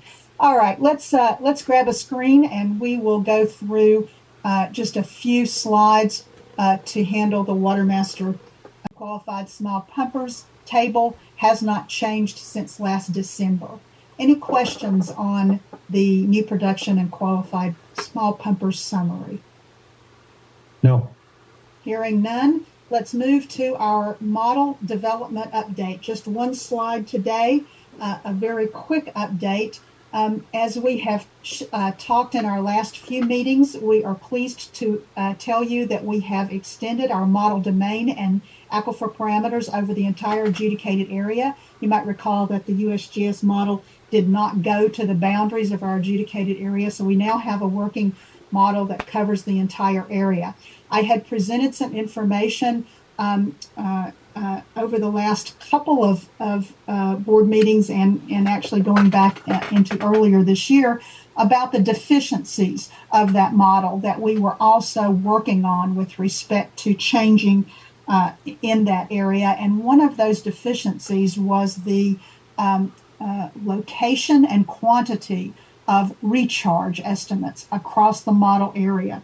The model had bulk numbers coming in from the southern bound, the southwestern boundary, and the northwestern boundary, and that really wasn't sufficient for our continued use of this model for your purposes. And so we are going through the process of detailing those recharge estimates that have already been made. Those estimates were reported on, I think, I'm going to say, I think it was February and earlier in the spring when we were putting these estimates together. And so right now we're finally getting to the point where we have the grid set up, so we are incorporating and testing those updated recharge estimates in the model. And so this just shows the little cells where those estimates are going into the model, so that you're going to have, rather than some bulk numbers coming in on an annual basis, we're actually going to have the opportunity to have tighter discretization of these recharge estimates. So that's underway right now, and stay tuned for the testing results. I'm just going to, unless you have questions on the model, I'm going to just jump to the annual report. And this is a review of some of the details that we presented last time. And we're going to kind of move through this quickly, and I'm going to turn this part of the presentation over to Arden. Thank you very much. I'll walk through some of the updates about the annual report and a few details that we didn't get to in last month's meeting, but I'll try to not reiterate some of the sections of the report that we covered last month. However, feel free to speak up and ask questions if you've got any questions about the report or anything that I've discussed. So our initial draft draft of the annual report was uploaded at the beginning of the month. And last Friday was our cutoff for when people could submit any comments, or maybe it was the week before, but we had a cutoff that passed for when people could submit comments about the initial draft. And we have incorporated those comments, and we will be posting our revised draft on the website on Friday. So I just want to thank everyone who's provided comments or feedback related to the report. So if we go to the next slide, this is a chart that y'all saw in our last meeting, just showing the recorded production each year in the annual reports. And so one of the big things about this past year is that it's the fourth and final year of ramp down. So moving forward, there will be no more ramp down amounts because that ended December 31st of 2022. And so all of the parties will have their production rights and will not have ramp down rights. And this is the 7th year since the final judgment. And we can see from the annual production that the last couple of years, it appears that the production has been greater than the native safe yield value of 82,300 feet. But on the next slide, we see that a lot of the production over the last 3 years has been the recovery of stored water, and that is shown in orange. And because this is recovering stored water, then the production in blue is what is really the non-recovery water. And so considering this, we are meeting the target of our native safe yield in the basin. And I'll stay on this slide, but we will get to some of the delinquent reporting. But the value shown for 2022 is missing the delinquent reports. And we don't know how much that is, but we did do a calculation recently that estimates that there's parties with about 4,000 acre feet per year of production rights have not yet reported. So even if all of them produce their full production right, we would still fall under the native safe yield value of 82,300 acre feet per year for our expected total production, excluding the recovery of stored water for this year. So all that being said, it appears that the basin is coming into balance as intended by the judgment. So that is great news. And over the past 7 annual reports, we've seen some fluctuations in water levels, but all in all, water levels are balancing out in the area, and there were not significant declines in this past year. In our comparison of spring 2022 to spring 2023, we did see a net increase in total groundwater volume, according to our calculations. So in the next slide, we see some of the issues that we've faced with compliance and enforcement. And I know this is a really hot topic right now, and I want to acknowledge that we're taking this seriously, and we are adding the new language potentially to the rules and regulations related to non-compliance with reporting, as Craig shared earlier. But we do have some compliance issues. As if you can see on the table, we show the number of parties that have missing production reports. And so we still have 28 production reports missing from Exhibit 4 parties, and that's about 24% of all Exhibit 4 parties. And most notably, we have 58 new production parties that haven't submitted production reports to us. And I want to note that the amount of missing production reports has declined by a bit between last month and this month. So That's great news, and we really appreciate everyone who has submitted their annual production and want to remind anyone who hasn't yet that this is really important, and our ability to manage and monitor the basin depends on participation from all of the parties. The production reporting is fundamental to the Watermaster engineer's ability to monitor the safe yield components. And if we don't know how much is being produced, we can't accurately represent the state of the basin. And so I want to thank as well our administrative staff for sending reminder notices to all of the parties that haven't yet submitted their 2022 annual production. On the next slide, Pardon, can I ask a quick question while yes, you're here? absolutely. So the 58 new production parties that have not submitted, is that because they don't have their wells in yet, or do you know the cause of why that's so high? I don't know the exact cause. We have had quite a few parties that have notified the Watermaster to let us know that they don't yet have their wells in, and I marked those as parties who have reported. If a party hasn't yet drilled a well, but they do have their application approved, they need to be telling the Watermaster each year when it's time to report, I'm sorry, we don't have our well yet, so that we can keep track of that, because we need to know, how many wells are there in the state of the applications that have been approved.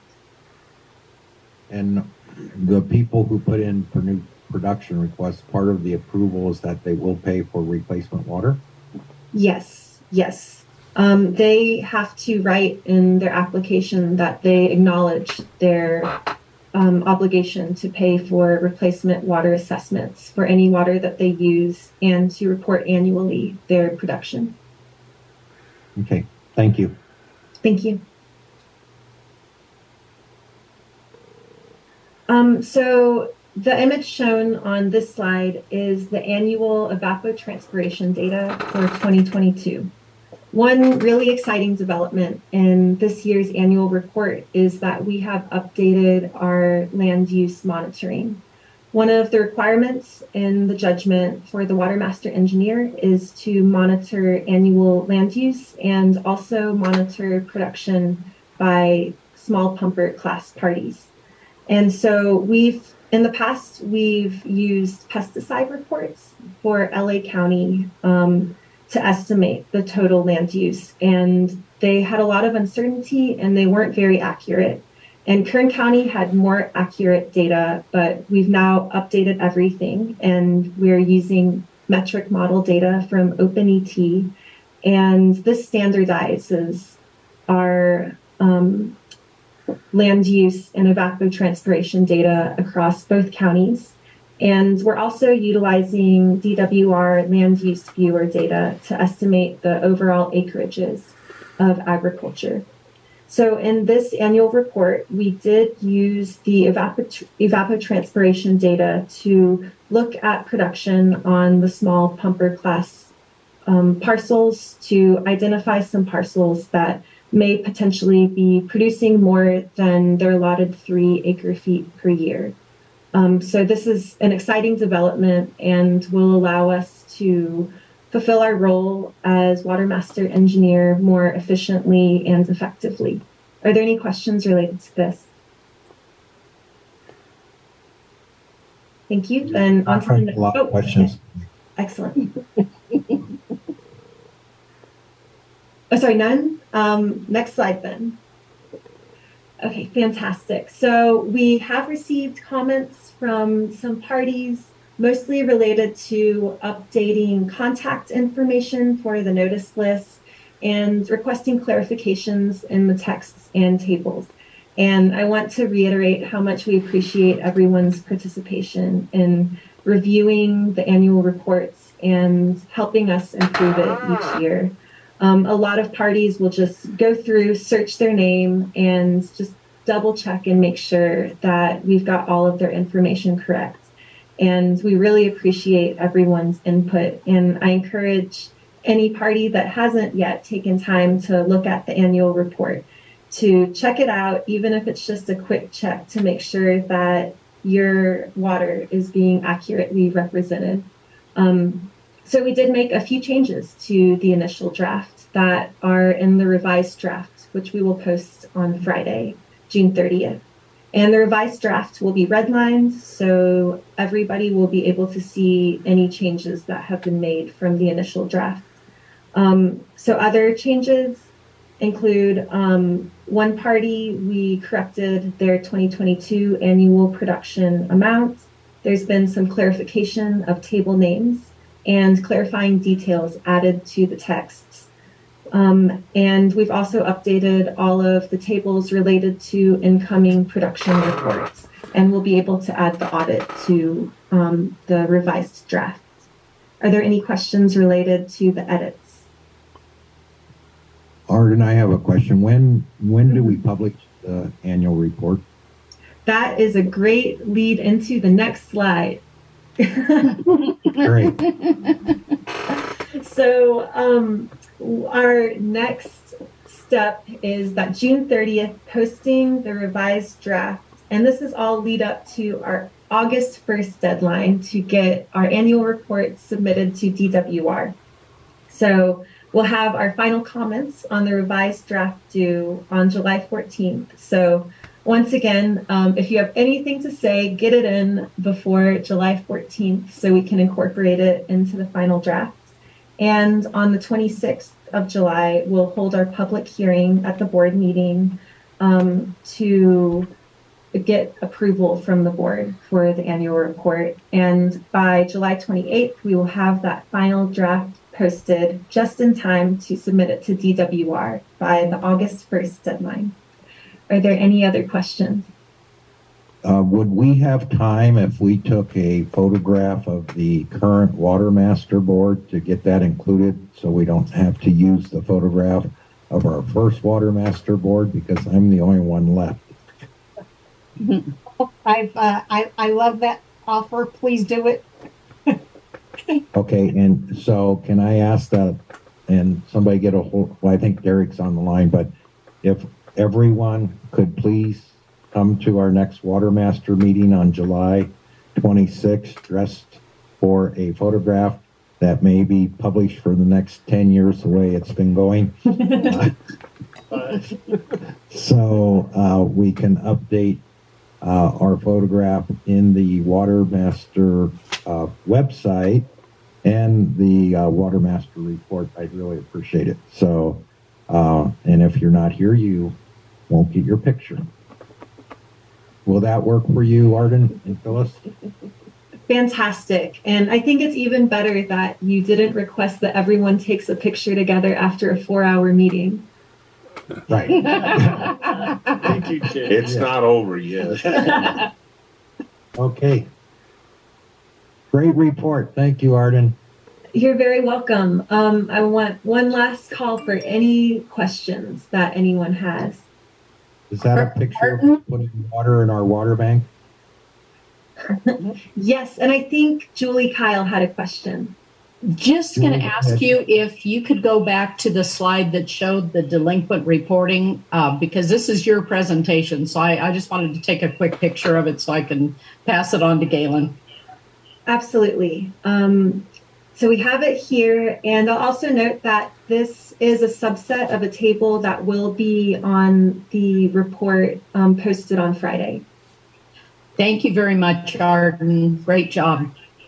Thank you. You're very welcome. Thank you, Arden.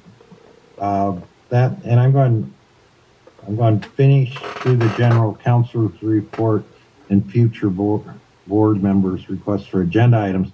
I'm not going to have Mr. Van Dam and his attorney sit through our closed session, so I'm going to put 27 right after 24, and I believe I'm the only one that has to recuse myself, and we will have Matt take my place, and then I will go into the room and just be in closed session, ready for closed session. So Kathy will take over the meeting at that point.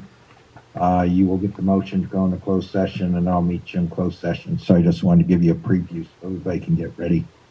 Matt, why don't you come on up here?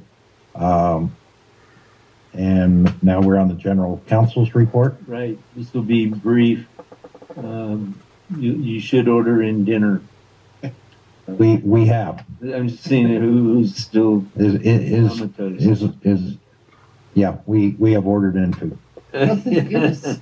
Oh, wow. A couple of things. We will obviously cover everything in the closed session on litigation matters, save for the one decision of the court made on June 9th that is a part of your agenda packet, a 16-page order denying the Zermalza's motion to set aside the judgment. And we'll discuss in closed session other issues with that. But that is a public document, and people should feel free to read it. It's at pages 447 to 462.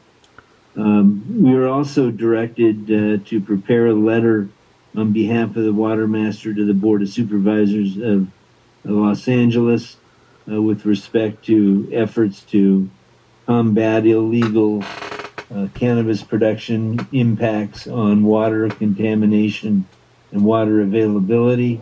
That letter is at page 445, 446.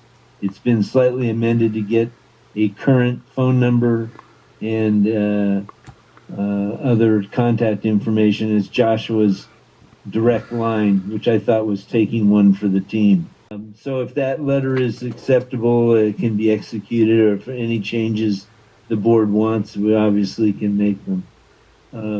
But that's the context and content of my report, Mr. Chair. Thank you very much, Craig.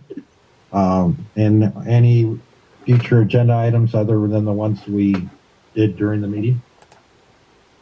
Okay. So I do want to say something for a future agenda item, Yes. and I don't know if it could be a future agenda item, but something to think about, revisiting, or the fact that getting a 5-0 vote it can be very difficult, and it puts a lot of pressure on the one person that is the dissenting of vote. I know for me, when I looked that I took an oath to protect everything at the Palmdale Water District, and the outline of what we have to do here, it really puts you in a conflict. So I don't know if the thinking of the 5-0, if a 4-1 would still be, more than a majority, and if that's something we can think about or talk about. Sure. The judgment does talk about other issues that could be less than a unanimity, but you have to identify those issues. And ironically, you have to be unanimous on what those issues are. So it's kind of a catch-22. You can identify the issues, but if not all of you agree those are issues that ought to be a majority vote, it won't pass. So, but happy to start that discussion. We'll put it as an item for discussion at the next board meeting. Great. I hope everyone else is okay with that. Good idea. Thank you, Kelly. Yeah. Well, it can go on the agenda. Yeah. So, okay. Then I'm going to turn the meeting over to Kathy. You will take care of item 27, and you will bring us into closed session. Okay. I will recuse myself and that will take my place.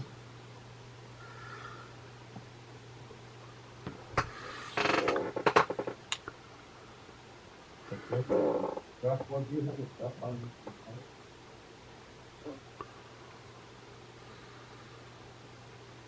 Okay, we're going to go to item 27, consideration and possible action on transfer application. We will have a staff report by engineering. So if I could start off here. So being the AVAC representative on the board, we talked about this item last night with the AVAC board, and the direction given to me was to recuse myself from this item. So I'm going to have to step out as well. Okay. All right. All right.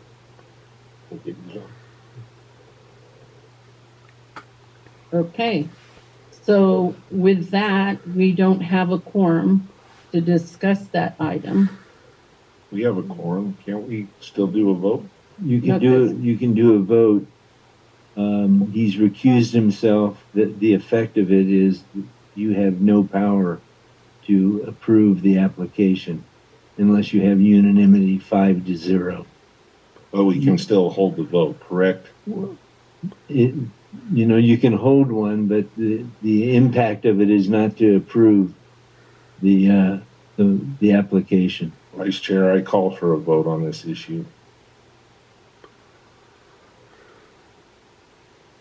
Okay, so do you want to hear any of the latest information? Sure. Is there any further information on this The item? only thing that I've received several pieces of information. Relayed to you yesterday was written communication from the attorney for Gary Van Dam. And I routed that to you, to Joshua, who routed it to you. So that's one pertinent piece of information. And also, we have signed indemnities from Craig and Dean Van Dam, agreeing to indemnify the board for any legal fees or costs associated with litigation involving Gary Van Dam and Craig and Dean. So that's the pertinent information. But again, you can hold a vote, and that is got symbolic importance. But by recusing himself, there's the inability to act on the application. I make a motion to approve the what item is it, 27? Yeah. Do I hear a second? Second, and Helga. I will open that up for public comment. Is there any public comment at this time on that item? I would just like to ask if anybody would like a summary of the transfer and our material injury analysis of it. Okay, everyone seems to be good with that. That is not necessary. Okay, thank you. Any other public comments? Anyone here like to speak? Okay. Go ahead. I'm still looking for legal direction on this. I know. I feel kind of lost because at least if we went into closed session. Well, this is your vote. You can take a vote on the application. I'm just telling you, there's already a decision made. You don't have the power to approve it with a 4-0 vote. Yeah, it's understood. Okay. Yeah. As long as everyone understands that.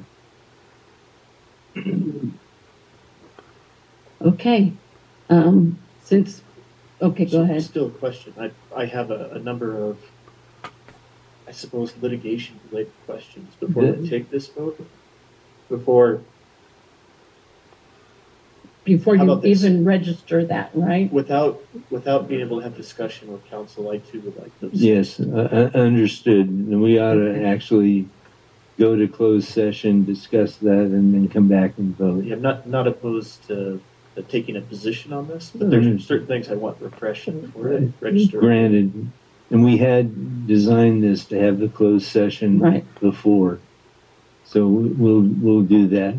Do you want to hear from the public? Say something, please. Thank you. Please. My name is Richard Marcus. I represent Mr. Van Dam, who has been patiently waiting here, and we would like to proceed as expeditiously as we possibly can to get to the merits, really. One of the options that we had available was to take immediate legal action against Gary Van Dam. I was surprised to just hear from Mr. Parton that he received communication from Gary's attorney, because everything that I've sent so far to Mr. Parton, I've CC'd that attorney with. So that means that I'm not dealing with all the information that I need to have in order to properly represent my client, but that's not Mr. Parton's concern. I reviewed the procedural rules that you guys have. Mr. Parton and I spoke about this very briefly. If there is unanimous, if all five of you agree, for example, if he comes back and you agree that this is something that can be decided by a simple majority vote, it can be. The only question in my mind, and Mr. Parton can advise you on that, would be whether you're required to somehow bring this up as a new agenda item, or you can bring Mr. Knudsen back in here and you guys can agree, all five of you, that this can proceed by way of a simple majority vote, in which case you could vote and that would be proper under your rules. So the only question in my mind is that something that you could do today if you wanted to, or is it something that you would say has to be a new agenda item, in which case you'd have to put it on calendar for next month, saying we want to have a vote to see if this is a simple majority vote. And if all five of you agree that that can take place, then you guys can make a decision and be done with this next month. So I would request that you do consider that as a possible option. Maybe you guys do your closed session and consider that rather than taking the vote now, because that is one way. If you guys do want to get to the merits, you can, and obviously your attorney can advise you however he wants. But based upon my understanding of the rules, that would be one outcome that would sufficiently deal with this issue. And I humbly respectfully submit to all of you, it's a wonderful thing that you want to do everything with five people, but the reality of life is as you can see, it's very, very difficult to do that. It's admirable that to this point you've been able to do it, but unfortunately, and with things going the way that they are, my suggestion is you guys figure out another mechanism to put in place so that you don't have this particular issue in the future. We're just one example of this. But like I said, we would very much like some type of a final conclusion from you, if possible, today, and we would proceed accordingly. My client has provided an indemnity agreement. I've provided legal research to Mr. Parton, which hopefully he'll share with you if he hasn't already, about the likely outcome in the event that Mr. Van Dam were to bring any legal action against you guys. I can't give guarantees, but I'll tell you, without waiving any attorney-client privilege between me and my client, you guys would wind up with a win and a bunch of money in your pocket for attorney's fees in the event that he has the money to pay. And I don't believe there's any reason why he doesn't have any money to pay. You guys have immunity based upon your positions here on the board and under what's something called the litigation privilege. I spent a lot of time on my client's dime providing this information to your lawyer, which I'm sure he probably had known already, but I laid it all out there. You can take a look at it if he shares with you what it is that I provided. We provided an indemnity. I'm ready to file suit against Gary tomorrow based upon the language that's in the trust agreement. This is something that's really simple. We don't want to involve you guys in the politics of it, and we appreciate the symbolic vote that you're taking. So also, if there's any questions that anybody has of me, please, I'm happy to answer them. We want to be transparent. Got a vote on the board, motion in a second. Okay, and everybody's done with public comments? We want to go into closed session. How do we Okay. go into closed session when we have a motion in a second? We'll come back, have a vote after we meet in closed session. Okay. Yes. All right. All right. So may I have a motion to go into closed session? So moved. Sure. Okay. All those in favor say aye. Aye. And that's okay, that we only have 4 sitting out here to go into closed session? That's true. It's not a unanimous vote. Do I need him to come? Yeah. Tell me about